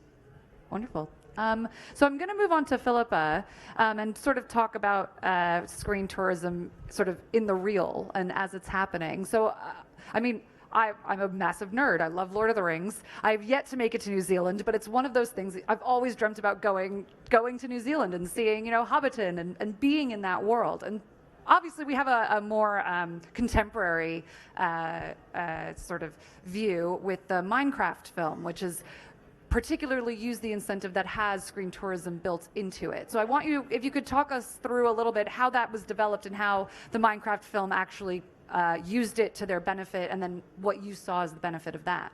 Sure, love to do that. And just to explain a little bit about the New Zealand Film Commission first up, because we're a little bit different in some ways from other film commissions in that we fund New Zealand filmmakers and promote New Zealand filmmakers. We provide a number of funds for that purpose, as well as attracting the inbound production and all the work that goes around that. And we also administer the incentive. So we have those three functions, and we advise the ministry on changes to the incentive.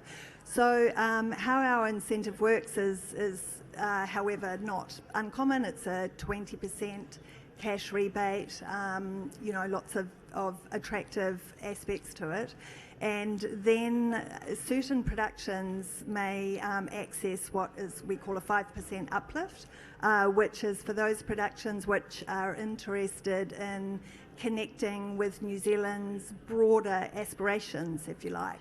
And the 5% uplift has a test component. There are 6 parts to this. A lot of them are to do with production-related activities, hiring New Zealand HODs. What are you doing in the sustainability world? Are you interested in investing in infrastructure? All those sorts of things we're familiar with. This room of film commissioners will be familiar with.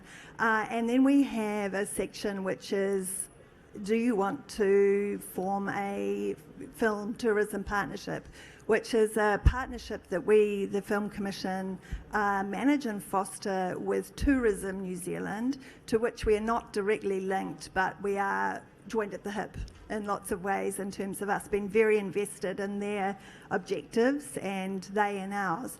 So the example of Minecraft is sort of coming from a different angle, because it's not really about a hit location. It's not about something that was filmed in the Minecraft movie and film tourism, leveraging that to have people come to that location that was in the film.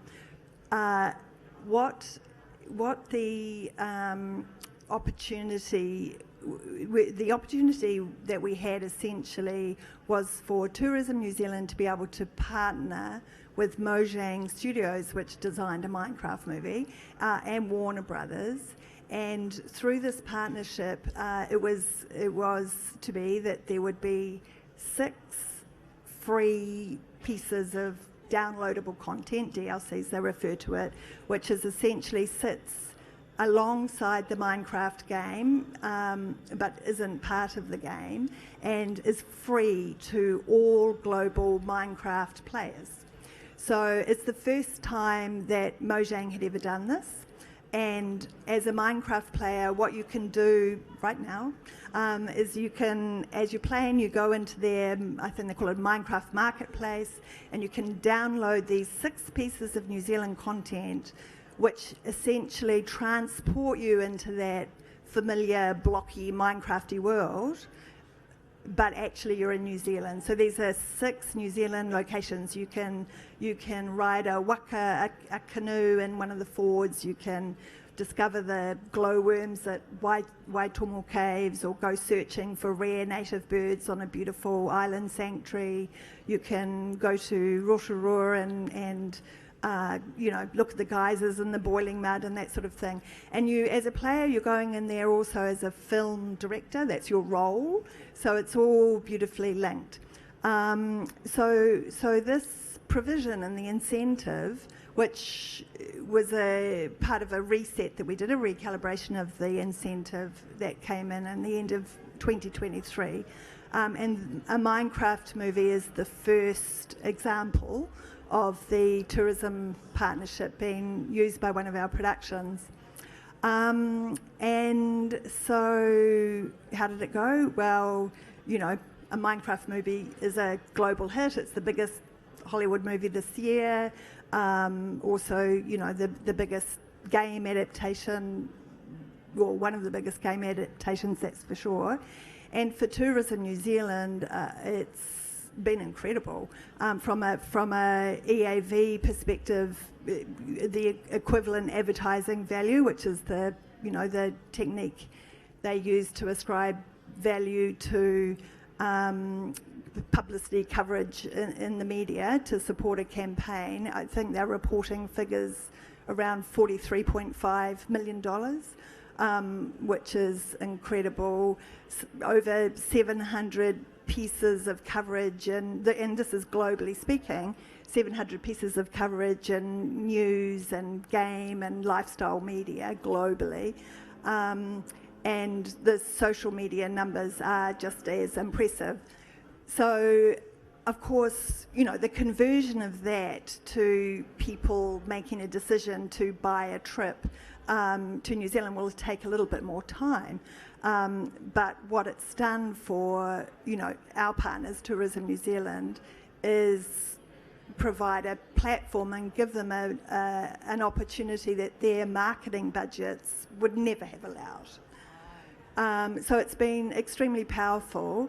And one thing, though, because I think this is a room of film commissioners, that I would say is that for Warner's, it was a lot of additional work. They were in this partnership with Mojang and Tourism New Zealand, and that, of course, needs balancing. It's a wonderfully imaginative and powerful campaign with these great results, but, it was a big investment for them in all sorts of ways. I think it's really interesting because when you mentioned, diversifying the locations that people are going to, but actually thinking about screen tourism as more than just physically going to the spot, and what are the other ways in which you can leverage the uniqueness of where this story is being made, where this production is taking place, and bring that value back to your region, to your commission, to your tourism board. I just want to briefly touch on, I think, one of the other things that you talked about was sort of easing the burden on the environment and on communities. And I think in New Zealand in particular, and in North America as well, there's a relationship that you have with the indigenous cultures that already exist in these places that have been historically marginalized and worse, right? So I think that's something that's obviously on the forefront of the minds of the best practices document. But from your perspective in New Zealand, how did establishing this as part of the incentive with the uplift, how do you balance working with indigenous communities to sort of leverage their places specifically within that guideline, within that incentive? Yeah, that's a really great question. It doesn't happen so much in the incentive, because it doesn't need to, it's baked in absolutely everything we do. It's not an add-on. It's our sort of ground zero, really. And just as a side note, you know, our CEO says that, you know, our Māori filmmakers and Māori culture is our superpower, and indeed the top 5 New Zealand films of all time are Māori films. So it's a really important part of all the work we do. And similarly for Tourism New Zealand, who were really driving this campaign or activating the campaign, they worked. And for anybody, I don't know if anyone's seen the downloads or are familiar with it, but when you do, and I hope you do, you'll see that there's a lot of te reo Māori, Māori language in there. There are, you know, lots of Māori locations that you visit in the games. And so what Tourism New Zealand did was work in very firm partnership with the equivalent Māori tourism agency, and also with mana whenua, which is the tribes of the very specific places that they go, because you know, that's how it works in New Zealand, is that the people of those locations are the ones who take authority, and we respect that. Thank you so much. I'm going to move on to Stathis and talk about Athens, which obviously we all know is already a huge tourist destination. It's rich in culture and history and food, which is my favorite part. But I want to talk a little bit more about how you see screen tourism sort of working alongside drawing international production to Athens. You mean the impact, or how we... I mean the impact, but also we talked about it as a life cycle, right? In screen tourism, sort of reinforcing the presence of international production and the draw for producers to come to Athens. So talk a little bit. I'll share a story with you, a personal story. Okay. The office was founded at the end of 2019. I took the keys to my office one day before we shut down for the pandemic. So it wasn't a good experience. However, 2 months later, when everything else was shut, filming started again in Athens. That created a narrative and gave hope, because the numbers, of course, had nothing to do with the mainstream tourism, that things can go on, then there's hope. And that particular 6 months that we actually were out working with the crews, with masks, with vaccines later, but tests every day, and hanging out with people of tourism and hotels and different services, we, you know, helped carry hope to this industry. That paid back, because it was an intimate and personal relationship, because Athens is big, but you know what? The whole world is small, and people, you know, they know each other, and that was appreciated. On the other hand, in a more, let's say, strategic approach about what the city expects from filming and production, it expects to be more than a gatekeeper of antiquity. It needs to be part of the current culture and part of the current world. It's not just you come to Athens and it's a thematic park where you go to the Acropolis, you go down, you have a souvlaki, and then you go to the islands. No, it needs to be part of the narrative. And because we're part of the filming industry, that's our narrative. And that's why, apart from actually helping and facilitate production and attracting production, and working with the cash rebate in order to, you know, help before the production and after, we also invest in developing narratives. And I have Christina Mitropoulou here, who's the head of development of the Athens Film Office, and she's this is part of an initiative we have to bring productions from the beginning, from the script. So we need to be part of this era, not just by classically sharing locations. Locations, yes, bring tourism, but narratives build brands, and this is what we want to do in the city. That's how we deal with the whole thing. I think it's interesting because we talked about building a brand, and I think last year when I was here, we talked about Switzerland, which was the country of honor then, and location stereotypes, and this idea that a region is known just for this one thing. It's a mountain, it's the Acropolis, it's the beaches, and I think part of what this can offer to film commissioners, to supporting the incentives, is this idea that actually there's a way that's inherently built into international production to diversify what your region is known for. And so I guess that's just my 2 cents. But so I'm wondering, in terms of Athens and the Film Office, how closely are you able to work with the Tourist Board as stakeholders in the sort of life cycle of international production, in terms of, you're talking about the development stage. On the flip side, at the end of the life cycle, how closely are you able to work with the Tourism Board to develop screen tourism? We are part of the Tourist Board. Oh, of course. Yes, yes, yes. So Yes. they're sitting next to us. So Yes. we don't have to give them a call. They know what we're doing. And even our presence here and whatever we're doing and any production that's happening, it's being, of course, shared with everybody in the city.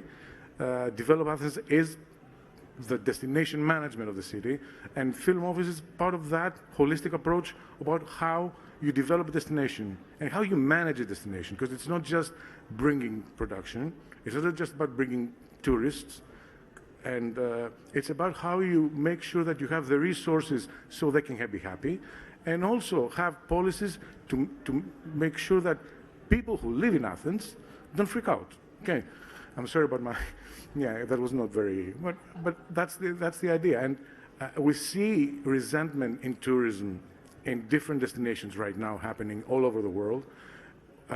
Prices go up, rents go up, and we need to make sure that we mitigate also tourism, and we have, in order to do that, first we need to have metrics. And in order to do that, last year the city commissioned a study to actually measure what is happening and make sure that we don't end up in like other cities that they were thrilled having tourists, but then there's this fight and this between the tourists and the residents. Also, what if we focus on the filming industry, and if you want to go and manage resources in terms of a city in energy, in waste, in traffic, and if you want to implement green practices, you need to be able to have actual numbers before. So this part of the study, which will be available to you, Marjorie, we can upload it somewhere and people can have it, or in our website. It's the first, let's say, photograph of what was happening in Athens until December. It's been narrowed down to neighborhoods, not just bigger. Athens is not big geographically, but it's the distribution of tourism is not even. So you have areas that are 2 kilometers apart, and they have no tourism, and in 2 kilometers it's jam-packed. So when you plan a production, you need to know when this happens. So you need to advise the production that you should come then, you should pick these dates, you should coordinate with the tourism industry. Or move 2 kilometers over and maybe, as it happened with Rise of Disney, which they moved to an area of Athens that nobody knew. And yeah, of course, that was a big thing also for the morale of the people. It's not, it doesn't just build brands, it also builds morale. People are proud when they're part of something bigger than them. I think that's really important, and I think that feeds back nicely in a way into this idea of best practices and a proactive approach to screen tourism. So it's not just something that happens and then you have to scramble to manage the impact, which can be good, but can also have some downsides as well, or some things that need to be managed, but being more proactive in creating policies. I want to ask you quickly, Seth, how did you go about this is a very comprehensive report. How did you actually go about aggregating all this data, and what were the sort of guidelines that you were looking at when you sort of began undertaking it? I didn't do it. It was commissioned. You didn't do it yourself? No. It was the University of Piraeus and a private consulting company that did this thing, and they did interviews everywhere in Athens. The big thing with this is that this is the base. according to the results of this study, will hopefully be transformed into what the city calls observatory. So it will be a process of actually providing real-time data of what is happening in Athens in the tourist flows. A small part of it will have to do with screen data, with filming.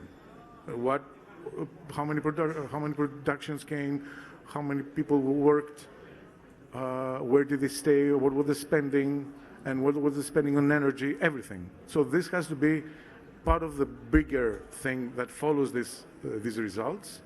And it will be, let's say, the observatory of filming in Athens. I want to ask really quickly, is there sort of any, and this is sort of open now to you all, which we didn't talk about in our call before, but I'm surprising you. In terms of sort of for our audience members, for our film commissioners who are thinking, okay, well, this does seem like something that I want to undertake or talk with my film tourism board, what are the sort of, I guess, 3 main things you would recommend to prepare, in addition to looking at the document, in order to sort of figure out what are the key objectives when you start thinking about how screen tourism can benefit your region as a film commissioner? What are the sort of the main objects that you should be taking into account as you're developing those plans? From our perspective, what we found, and it was surprising to us, is actually catalog your filming locations. Actually start there. You'd be surprised how many film commissions have no idea where the locations are. And this is when you bring a production to your region and you tell this story in this world that's created there, and then that production leaves, those filming locations are your story, are your narrative. The character are those locations, and they keep telling your story every day, every week, every month. People are visiting this because they're emotionally connected to that world and they want to stand in it. So catalog the locations. I know that's just one, but I'll let somebody go with another one. Well, I think another thing that's important to contemplate when you're thinking about this is that fans are going to visit the location whether you're engaged with them or not. So in knowing this, why not harness that power? Why not work towards developing something where you can encourage more people, you can have more control over what's happening, and then you can also have the data and the reporting on it that would be useful to highlight and help improve your industry overall. Yes, Philip, as someone who's done it already, what's your advice? Yeah, well, I was just thinking about that. I'm relieved to say we have an agency whose job it is to really think deeply about their tourism strategy. Actually, sort of for me, it's a little converse in a way. We, of course, are the land of Lord of the Rings, and that's been very impactful, and we still report incredible figures for the number of visitors to New Zealand who say that part of the reason that they've come is because they've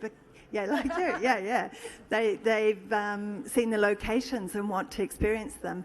For us as the Film Commission, and our objective is to secure production that is of benefit to many parts of New Zealand, but to our film community.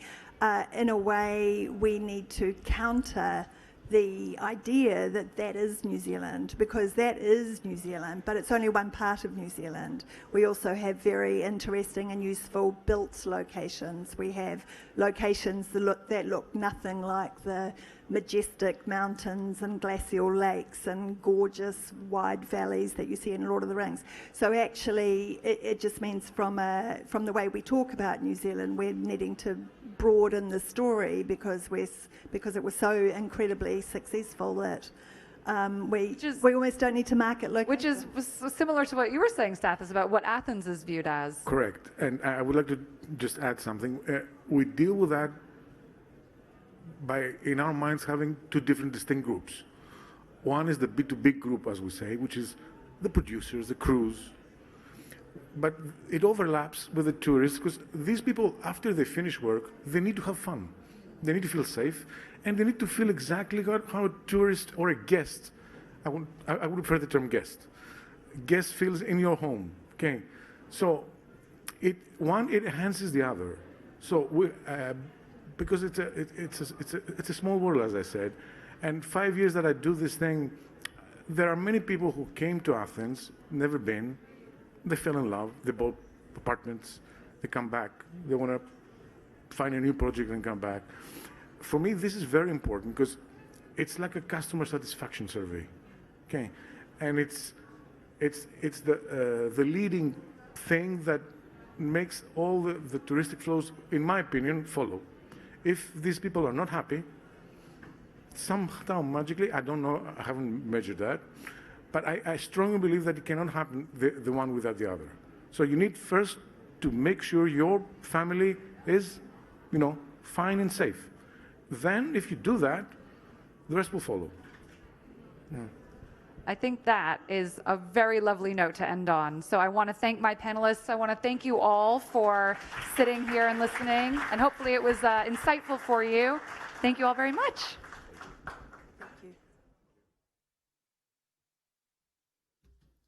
Thank you, Gabriella, and amazing panelists. That was super interesting. We are going to bring our final panelists up for the day, a case study on the substance. We're very thrilled to have everyone here, moderated by Chase Hutchison. So we're just going to let our former panelists step off and bring up our new folks.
Hello, everyone, and welcome. I'm going to ask you to please take your seats. We are going to come into our final panel, a case study on the substance. Thank you so much.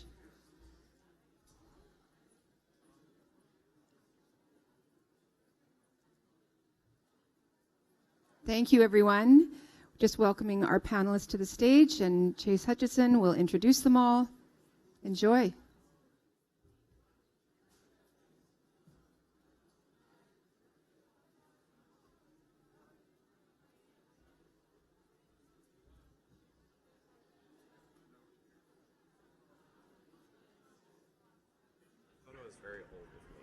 Should have picked a newer photo. Yes. No, you didn't. But I accept the And the gray hair. Yeah. Hello, everyone. Thank you so much for coming. My name is Chase Hutchinson. I'm a contributor and critic at The Wrap, and I'm so excited to be moderating this panel, a case study on the substance, and I'm going to let my wonderful, esteemed group of panelists introduce themselves, how they got involved on the film. Daphne, would you like to start? Yes, so my name is Daphne Laurent. I'm the head of Film France CNC, the National French Film Commission. So we support any international production coming to France through the tax rebate, location scouting, permits, visa, anything you need to go filming in France. Hi everyone, I'm Charvin Shafagi. I'm the VFX supervisor of Noid, and we've done some pretty beautiful creatures on the movie. Hi, bonjour. I'm Nicolas Royer, executive producer, French producer of The Substance, a co-founder of the production service company Voulez-vous. Nice to meet you. Thank you all so much for being here. Yeah, give them a round of applause. Daphne, I wanted to start with you because the business side of film is just as important to making sure an artist has everything they need. What was kind of the incentive and background that you were able to offer to the substance? Yeah, actually, just before talking about the incentive per se, I would like to go back to how this whole adventure started, because it was here in Cannes in 2021. So when we say that, exciting things happen in Cannes, and they do. And so it was before my time as head of Film France. It was my colleagues.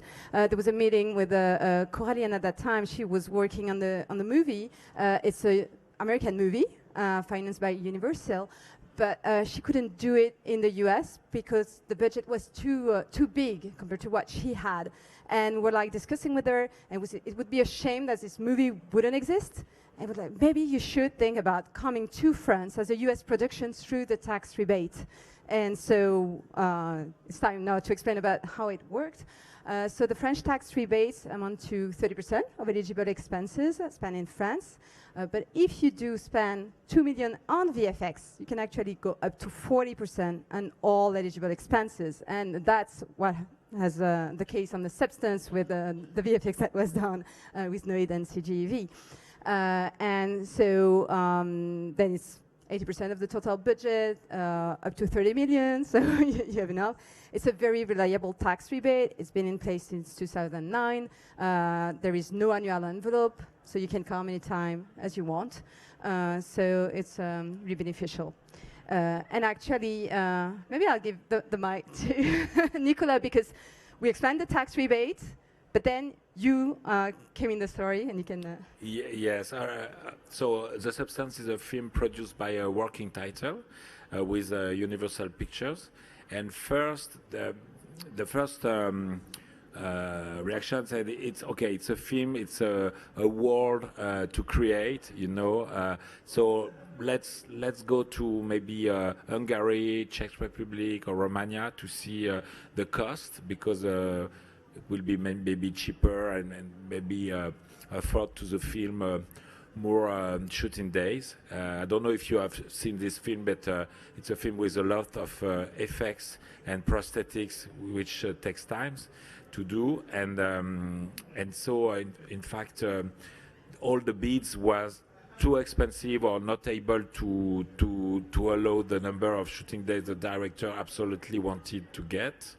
And she called me just after Festival de Cannes, and she said, Nicolas, what if we supported by the French tax rebate, maybe we can think together a different way to make this movie, because in my movie I have some parts I need like really Hollywood. It's Hollywood way of making movie with a big crew, a lot of effects, and but a big part of the movie it's more close to the body I want to shoot, and I don't need a lot of people to do that. So maybe we could have two different kind of shoot in the film: Hollywood movie and Nouvelle Vague movie. So that means the American way to make movie for studio film and French way to make movie, and the both together maybe it will work. So this is the way we try to explore, and we discovered that it was the perfect way to make the film, and the cost decreased, and after we had just to find the people able to make the film in France, and the project was so original, so exciting, that it was not very difficult to get the people. So we got the guy from the prosthetics. He won a Oscar and a BAFTA for the prosthetics in the film, and all the other people. The only one head of department which we decided to hire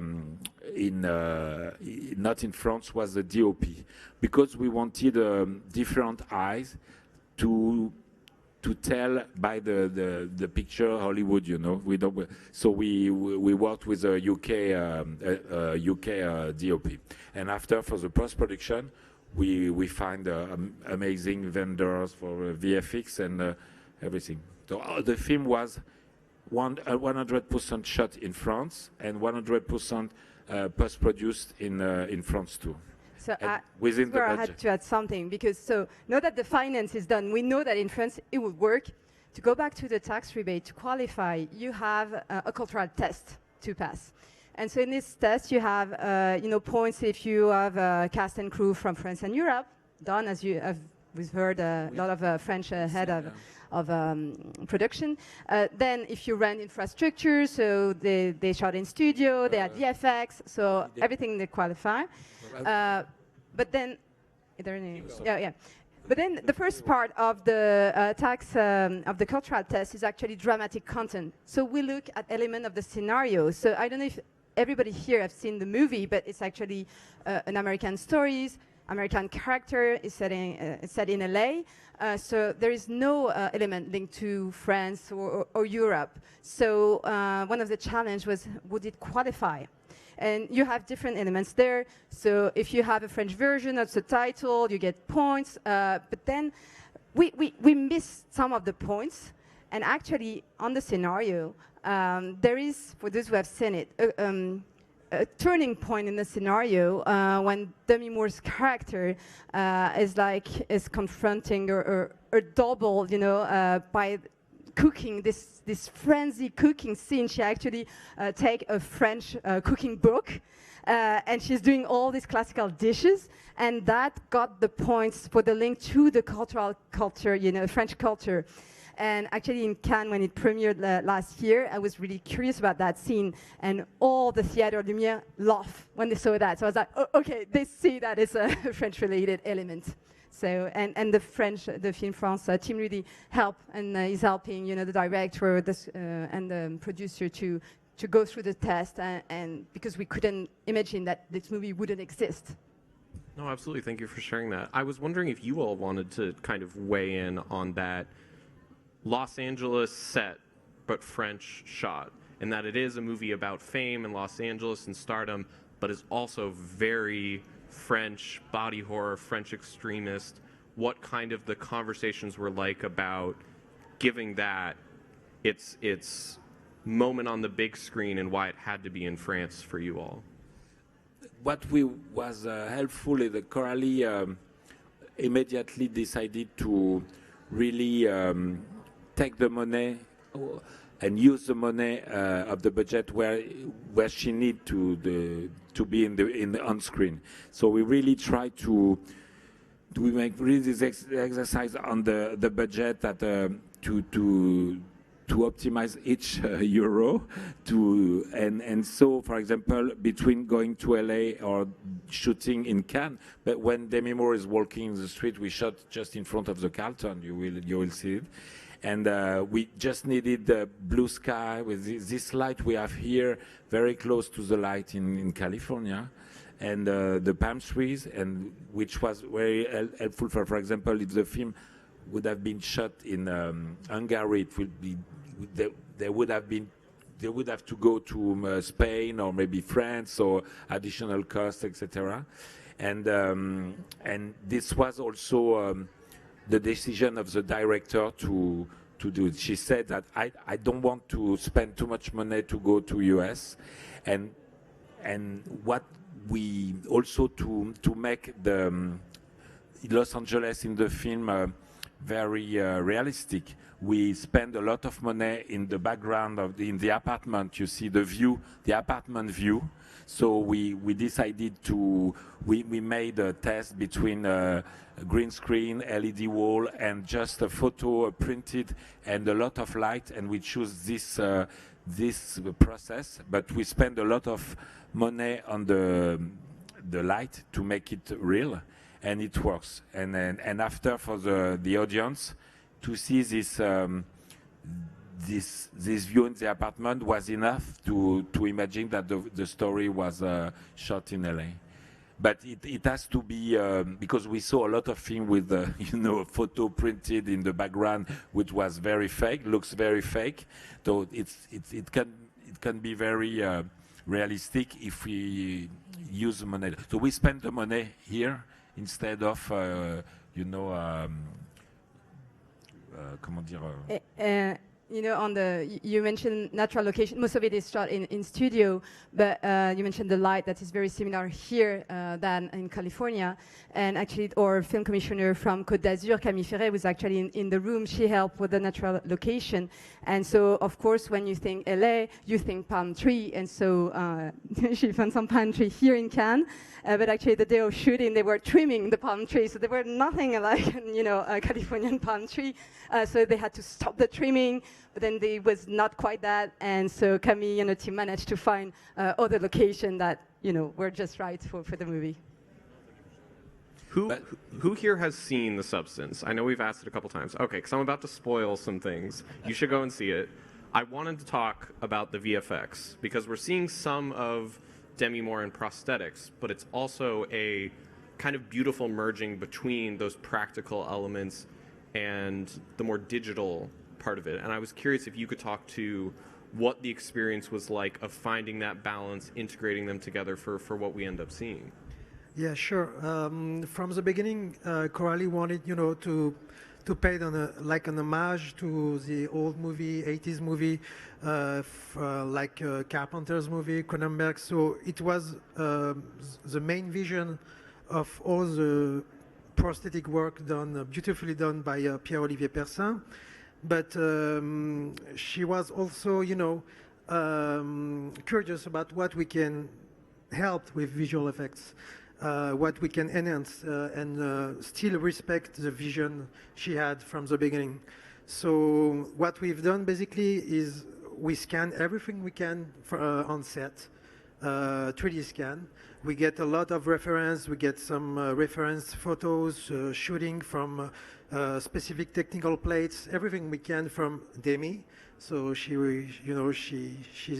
was very patient to give us all the data we need, and we rebuilt her face. And basically, we've done a digital double of her first, but that was not the goal at the end because we needed to find a way to blend completely with the suit and still keep this feeling of silicones and all the materials used on set to don't get rid of the look at the end. So we spent a lot of time trying to fit exactly Demi's face, reach the level of likeness, the resemblance at some point, but it was not enough. We need also to find a way to respect Coralie's vision. I would say Demi Moore in Coralie's mind, actually. No, thank you for sharing that. I did want to ask about one specific image, which you had talked about her likeness, Demi Moore's face. It's when it's in the back at the end. Because when I first saw that, thought Demi Moore's head was poking up out of it the entire time. Yeah. And so I'm curious about how you captured it so perfectly there. Did you mean the blob at the end, crawling on the star, or from when she's in the auditorium all the way to that moment? Yes. Yeah. So yeah, we've done exactly the same thing. We work with videogrammetry. It's basically what we are doing when we try to capture the best performance of an actress or an actor. So we've done actually a remote shoot with her. It was kind of crazy because it was during the strike in LA. So after the strike, she accepted to do like a technical shooting, and it was great because Coralie could also directed this shooting, telling Demi what she needed to do. After that, we started to get all the data, and we were able also to fit exactly what Coralie, in the editing room, she was able to use directly the footage from the data we get. In the meantime, we were just putting everything in CG, exactly matching what she's done on the editing room. That was kind of new workflow we've never done, so it was kind of cool also, but kind of scary because it was like maybe 1 month before the delivery and the Cannes World Premiere, so it was kind of crazy ride until the end, until actually we've delivered our latest version 3 days before, 3 days before the world premiere. The challenge, the last shot of the film, the face of Demi Moore watching the sky and the palm tree was very emotive. And we Coralie wanted to push this. And I think it's part of the success of the film. It's that it's also very emotive because very human. It's a blob, it's a thing, but this face, and this is really what bravo, parce que this is you did it, and it was very challenging. It was definitely, I think, the most important shot for Coralie for sure. So we needed to be sure to match exactly Demi's performance. So there were no room for error or try something. We need to match exactly the shoot. So yeah, that was one of the most difficult thing to do. Give all the creature life actually. And when Coralie. When the first time you have read the script, the first reaction was, okay, VFX, digital, we will... And she said, no, I want the contrary. I need VFX, I need digital, but I want something organic. I want something, as you said, in the 80s. And so we had to change totally the use we have now to do films. That means you schedule a film and you know that part of the film will be done in post. That we had to do everything on set and also in post. But so we had to have cheaper set to save the money. It was a different balance than the kind of film we can do at the moment. But the result was good enough to be to get all these awards and etc. But it was very so exciting to do that with Coralie. Different. So for the crew, we had to find the crew able to and very patient and very excited by the project too. So very excited by the idea to make a film different with the risk. So maybe Coralie said when the monster, for example, the monster, the first time we saw the monster in the courtyard of the studio, it was, we said, okay, it's gonna be challenging to make it very impressive. And she said, yes, this film is it's between. It's like all genre film. It's always between something very bad or very and cult, and we are between this. So we have to work to be in the right place. And all the crew. First, it was to understand that I had to make a screening for the crew that showing what we. After 3 weeks of shoot, I decided to organize a screening. That look at the film we are making, and they said, okay, and they started to understand what the kind of film we did very different. And after they were more and more dedicated, and now we are a big family, and they are also proud, and they were all French, and also that kind of film down in France, not so usual. So we are happy to. Could you talk about that, Daphne? What made it not so usual? You had said that the film was not so usual to be shot in this way. Not so usual, yes, because. First, the vision of the director was very special. So that is what the audience loved. It started here, and very special. So we had to understand her vision, and also it was a vision work in progress. Coralie is a very, very hard worker, but she also never stopped to think. She's very open to proposition, but so at all the department. So this was, the ambition. The ambition of the film was unusual in France, and now we want to keep. I want to keep doing that kind of movie, working with that kind of director with a strong vision, and finding and proposing people, crew, able to follow and to support in this. This was not. We have good film in France, but it's more between very little film to no big films, and this one was. Yes, different. Daphne, do you think this could be a model for how things could go going forward?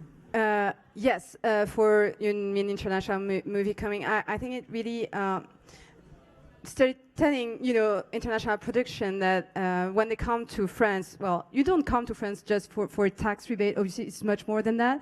You come to France for natural location because it's a gigantic set, but you come also for all the talented crew. And this is an illustration.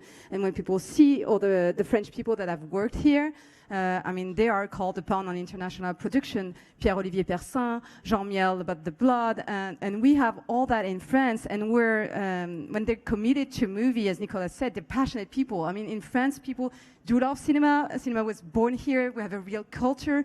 And when we're talking to American producers, they really want to tap into that as well, because you can feel that in the movie. And so I think that is the sense of it. But last year, what was interesting is that we had The Substance, which is an American movie shot in France, and we had also Emilia Perez, which is a French movie, but the story is taking place in Mexico, but shot also in France, in studio with an international cast. And I think it showed everything that is possible in France. That was maybe when you think shooting in France, you don't think about stages because of the Nouvelle Vague and going, outside. But no, actually, we are, expanding our offer our capacity of some stages. We have a huge public investment plan going on. And so we have a Paris Street backlot. We're offering more on that. And when you see what's possible here, it was at TSF Épinay, which is like a boutique studio. Actually, I think you told me that Demi, when she came there, she was like, oh, I'm feeling good vibe. I will be in it. Yes, because it's a historical studio, like 100 years old history with a classic movie down. And I explained to her that here and she just walked silently and said, yes, good vibes. And she had to stay 5 months in this studio, you know, and a part of the long part naked, you know, with blood on her, in months with prosthetics on her. So yes, it was, and she was very happy to go back to her apartment in Paris, find that her family came. Yes, it's also really something, I think it was very helpful to be in Paris for the talents. Margaret also, her husband is a music producer. He recorded, make a record in Paris. So it's this is also something we have in the positive column to come to France. Yeah, that's what we call the French experience. You know, you have to embrace all of it, and that's kind of, you want to spend 5 months where Paris is a fine place. You know. Dennis Quaid also was happy to come with his girlfriend. He said, the working title said to me, he wants to travel Première Air France, make it possible because it's very important for him. And no, it was nice. We were happy that. I just couldn't get over. You were talking about the good vibes on set, and we were watching Margaret Qualley smash a face into a mirror. You had mentioned that Demi Moore would go back to her apartment. If I'm understanding correctly, she moved here. She was fully passionate about spending a good amount of time here, and I was curious about, was that always the plan? What was the conversation like with her? Because she's Demi Moore. She's a big name talent, was nominated for awards. Was she always committed to fully moving here for the production? Yes, we absolutely wanted the both actress the whole shooting time, because you know a long time for the makeup, so that means we started with one actress in the morning, and after and also flexibility. And yes, they never said, it's boring, I want to go back, I will come back when you will need me. We always was really okay. And also Demi spent weekend in Greece or for her it was so easy. So yes, it's... And I should mention, because this is all work as a film commission, so we support visa for international cast and crew. So it's interesting to know that when they come for a shorter period of time, less than 3 months, actually they don't need a visa to come, so that's easy. That's not the case in every country, but for a longer period they do need a visa, and my team is really helpful. I think we're one of the best in that area, and Joanna was in the room today. She will manage to get you your visa. And so it's always great when you have a note from a talent that say thank you so much for all your help. France is really it's a small country when we need to be a small country, and also a big country because we have more and more crew speaking English crew, familiar with international productions, and this is also again you can. Take advantage of the both part of the, it's, I think. So it's Daphne and her team is very, they are very helpful to make the film possible in France. And yeah. And I wanted to ask, because you had mentioned about people coming to France and assume it's the locations outside, it's the beautiful vistas, but it's also the sets. And I wanted to ask more about that and also get to the set at the end in the theater and what that experience was like. Do you know, are you seeing a growth in your experience in those sets for more of these productions that are coming to France? Yes, absolutely. And this investment plan to grow the infrastructure is both for international production coming, but also for French domestic production that are actually more and more using the stage. Because what we've seen, it came from a TV series, with a lot of episodes, and so you need to build recurring sets. So this is how it started. But when you have also ambitious film, they can come to set. And we had, for example, The Nun 2, which was a success at the box office in 2023, that was entirely shot in France, both natural location and in studio, in Provence studio in the south. We also had Serpent Queen 2 seasons and it was also in Provence Studio, and they did some virtual shooting as well because they have a virtual set there and some natural location. So the combination of the two is really what you come, to look for in France, and we can offer that now. Absolutely. I was then I want to get to the end, big bloody moment, because I still remember seeing it here and that just blowing the roof off of the press screening. But I'm curious about when we talk about these types of productions, providing visas, providing all the support, is there anything that you see still needing to grow into? What would be, as a commission, that you would want to see happen in the next 5 years, the next 10 years to continue growing? I think actually we love having like a big blockbuster and Hollywood production coming, but we're actually really open to independent movie that are, close to what Nicolas is saying, the way we do cinema in France. And sometimes we can't come, it would be too expensive. But actually the substance is it's a mid-budget, 22 million, I guess. So and it made a lot of money at the box office. And it was a success. Yes, but we can also, welcome movies with a smaller budget. We actually did very, very, very small movies, a couple of €100,000. And to qualify for the tax rebate, you need to spend at least 250K, which is not that much, or half of your budget if it's under than that. So you can manage. We welcome short movie also, but we want to tell the world that independent movie are welcome as well, and they can benefit from all the talents of all the crew and the VFX. Speaking of VFX, I want to get to a close read of that final scene. I would imagine that wasn't an actual theater because it got destroyed. The big where she comes out to sing and then all chaos breaks loose. It was in TSF Studio. It was built in TSF Studio. What was, I know this is maybe shifting into more like production design and other things, but were you part of that conversation? Actually, I was not, because they were a production visual effects supervisor, Brian Jones, who's been in touch directly with all the head of departments, so production designer, DOP, everything.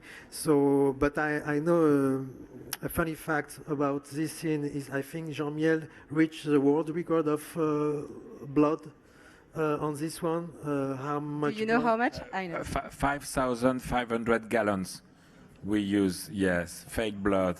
But only that much? Yes, but it's like 1 month to research to get the blood not dangerous for the people, because we sprayed it to the audience of the theater. So it had to be. This is the scene here. Exactly, yes, exactly. And also usually they to make the blood realistic, they use glucose, sugar, And the problem is summer sugar. That means bees, dangerous. So the Jean-Miel created something. So we use the money to search and to find that kind of thing. And to be honest, when Coralie immediately said the scene at the end, I want a lot of blood. I said, yeah. I really want a lot, and really a lot of blood. Okay. And the reference was Carrie and even the fireman. And first we proposed to her something little. Yes, but if we want to shoot in the real theater, real location, we can't have the power of that. And she said to me, I remember, so that means you want me to adapt my scene to the location. We need to adapt the location to my scene. And I said to her, you're so right. And so, thanks to the production designer, he said, okay, we have to build this theater. I will think about it.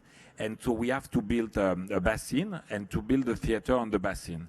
And we did it, and the size was good, because the scene, it's really it has to be large and Yes. No, it was funny. It was funny to do. Funny and also hard work, but yes. And if you want an anecdote on the blood, we had a discussion about the substance in front of an audience, and the team, actually you on stage, you joke about the fact that it was real human blood, and somebody on the audience, why did you use so many human blood? Everyone like, no, this is actually fake blood. Don't spread the rumor. I received that message. Yeah. Do you know, because the thing that I think about watching this is you probably had to do this for a fair amount of time to get the amount of shots that you wanted. How long of a shoot was this scene? 9 days. 9 days. You weren't spraying blood for 9 days. Yes. 9 days straight of spraying blood? Yeah. And we in the courtyard of the studio, we had showers. Yes. It was special. And the surprise was it was dangerous scene because sleeping, and so we realized that dangerous, and also in the blood, in the eyes of the. So we had to the older people receiving the blood was stunts. This is not usual in France. Stunts is usually to have a fight or car chase, but for that kind of scene, we didn't imagine to get 30 stunts just to receive the blood. But yes, and it was the climax of the film, and the producer Eric Fellner, the producer of the film, said to me, Nicolas, this film takes place in an apartment. It's dark. 2 women, so this film has to be really spectacular, and I love this. This was something from international producer, and I said, yes, we have to. The ambition of the film, we have to support it. That and 9 days was helpful to get all the material to have it. Yes, to have the good scene on the film. Pivoting a little bit, I wanted to ask a couple kind of final questions. The first was about, we had alluded to it earlier, becoming a very big success. I was wondering if you could talk about the relationship with Mubi and how they supported the film and what it was like working with them. So, yes, at the end, just before Cannes, Universal, which was so...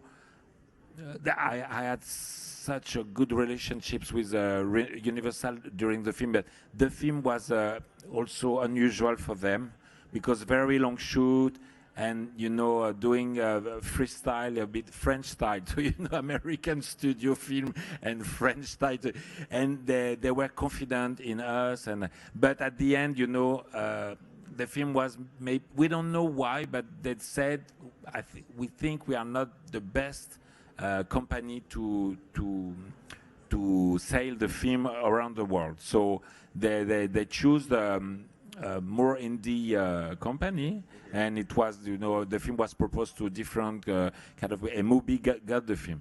And thanks to the film, Nubi grew up. So they are very happy of the film. And it was also an adventure for them, where it's like the adventure was really from the moment Coralie started to tell me the story in the terrace of a cafe until the Oscars with Mubi, and yes, it's sometimes where you have that kind of film. I want to say, just before to finish, I have learned a story, interesting story at a lunch today. The producer of a new film, Les Miserables, from Victor Hugo, big film, French film, big French blockbuster. The production said to me, I first started to ask all the country, Eastern Europe, to see where will be the best place to make all the to shoot the riots, the scenes in the streets, and with a lot of extras. It was 5 weeks of shoot, and so all the country we know, Hungary, Czech Republic, Romania, etc., and it was not really all the country was special, and he asked the mayor of Bordeaux, which is one with amazing, very preserved in the 18th century building, very preserved. And the mayor of Bordeaux said, Victor Hugo, for me, it's really something. I'm sure the people of Bordeaux will love to do it. So if you want, you can come to shoot in exterior, natural location in Bordeaux, the scene, the riots, the exterior scene of Les Miserables, and they will do it. And he said to me, it's crazy because first it was the last option, you know. And it's so it's going to be different on screen because it's going to be real, more authentic, and so cheaper, you know, cheaper and better. And so I wanted to finish that because it's very new and it's again same as the substance. We can really, I think, no, the locations, the authority are more open. They understood that we have to also to use. Or city or location for the cinema. As a last question, briefly for all of you, we live in a time, and we had talked about this a little bit earlier, that the global exchange of art, of production, of film, of talent isn't always supported. And we don't know what that will look like, but I'm curious, what hopes do you have or what projects are you all working on that you think bring us together globally around film, around cinema, around art? Well, I think culture in general in cinema is really shared. Culture is shared and it brings people together. And so what I've seen in Cannes so far is people from all over the world, they still want to collaborate, you know, and we're meeting with a lot of US, but also UK and other parts of the world, and we want to continue. And we want that kind of movie to be able to exist. And as I said at the beginning, this couldn't have been done, for example, in the US with the existing context. So, and I think we're all glad here today that the substance is actually here and that it was such a success. Yeah, for us at NOI, this movie has been really, I think, a game changer for us. It put us on the map, international map, as a VFX company. It put lights on us. We won prizes, we won awards, European awards actually. So yeah, and we actually work with Sony. So it was definitely something that yeah, changed you know, our visibility and in the VFX industry. And for me, I want to convince a producer to come to France and to say, okay, you need a studio way of filmmaking. We can propose it to you, or you need, because of budget, because of you want to shoot in a location that you have to be a small crew, light. This is also possible in France. The crew will be happy to do that, and we can mix in the same film, you know, big film, Hollywood film, and Nouvelle Vague film, you know, and for the to get the best, to use the money as best as possible, because we know that it's not, it's going harder and harder to make films. So I think France is really a good place for that. Well, thank you so much for your time. On that note, let's everyone give them a round of applause once more. And yourselves, thank you for coming. Thank you. Thank you so much, all. Go watch the substance. Thank you so much. Thank you so much. Thank you, everyone. It's been an amazing afternoon. We're so glad you were with us. Enjoy the rest of your evening. Bonsoir.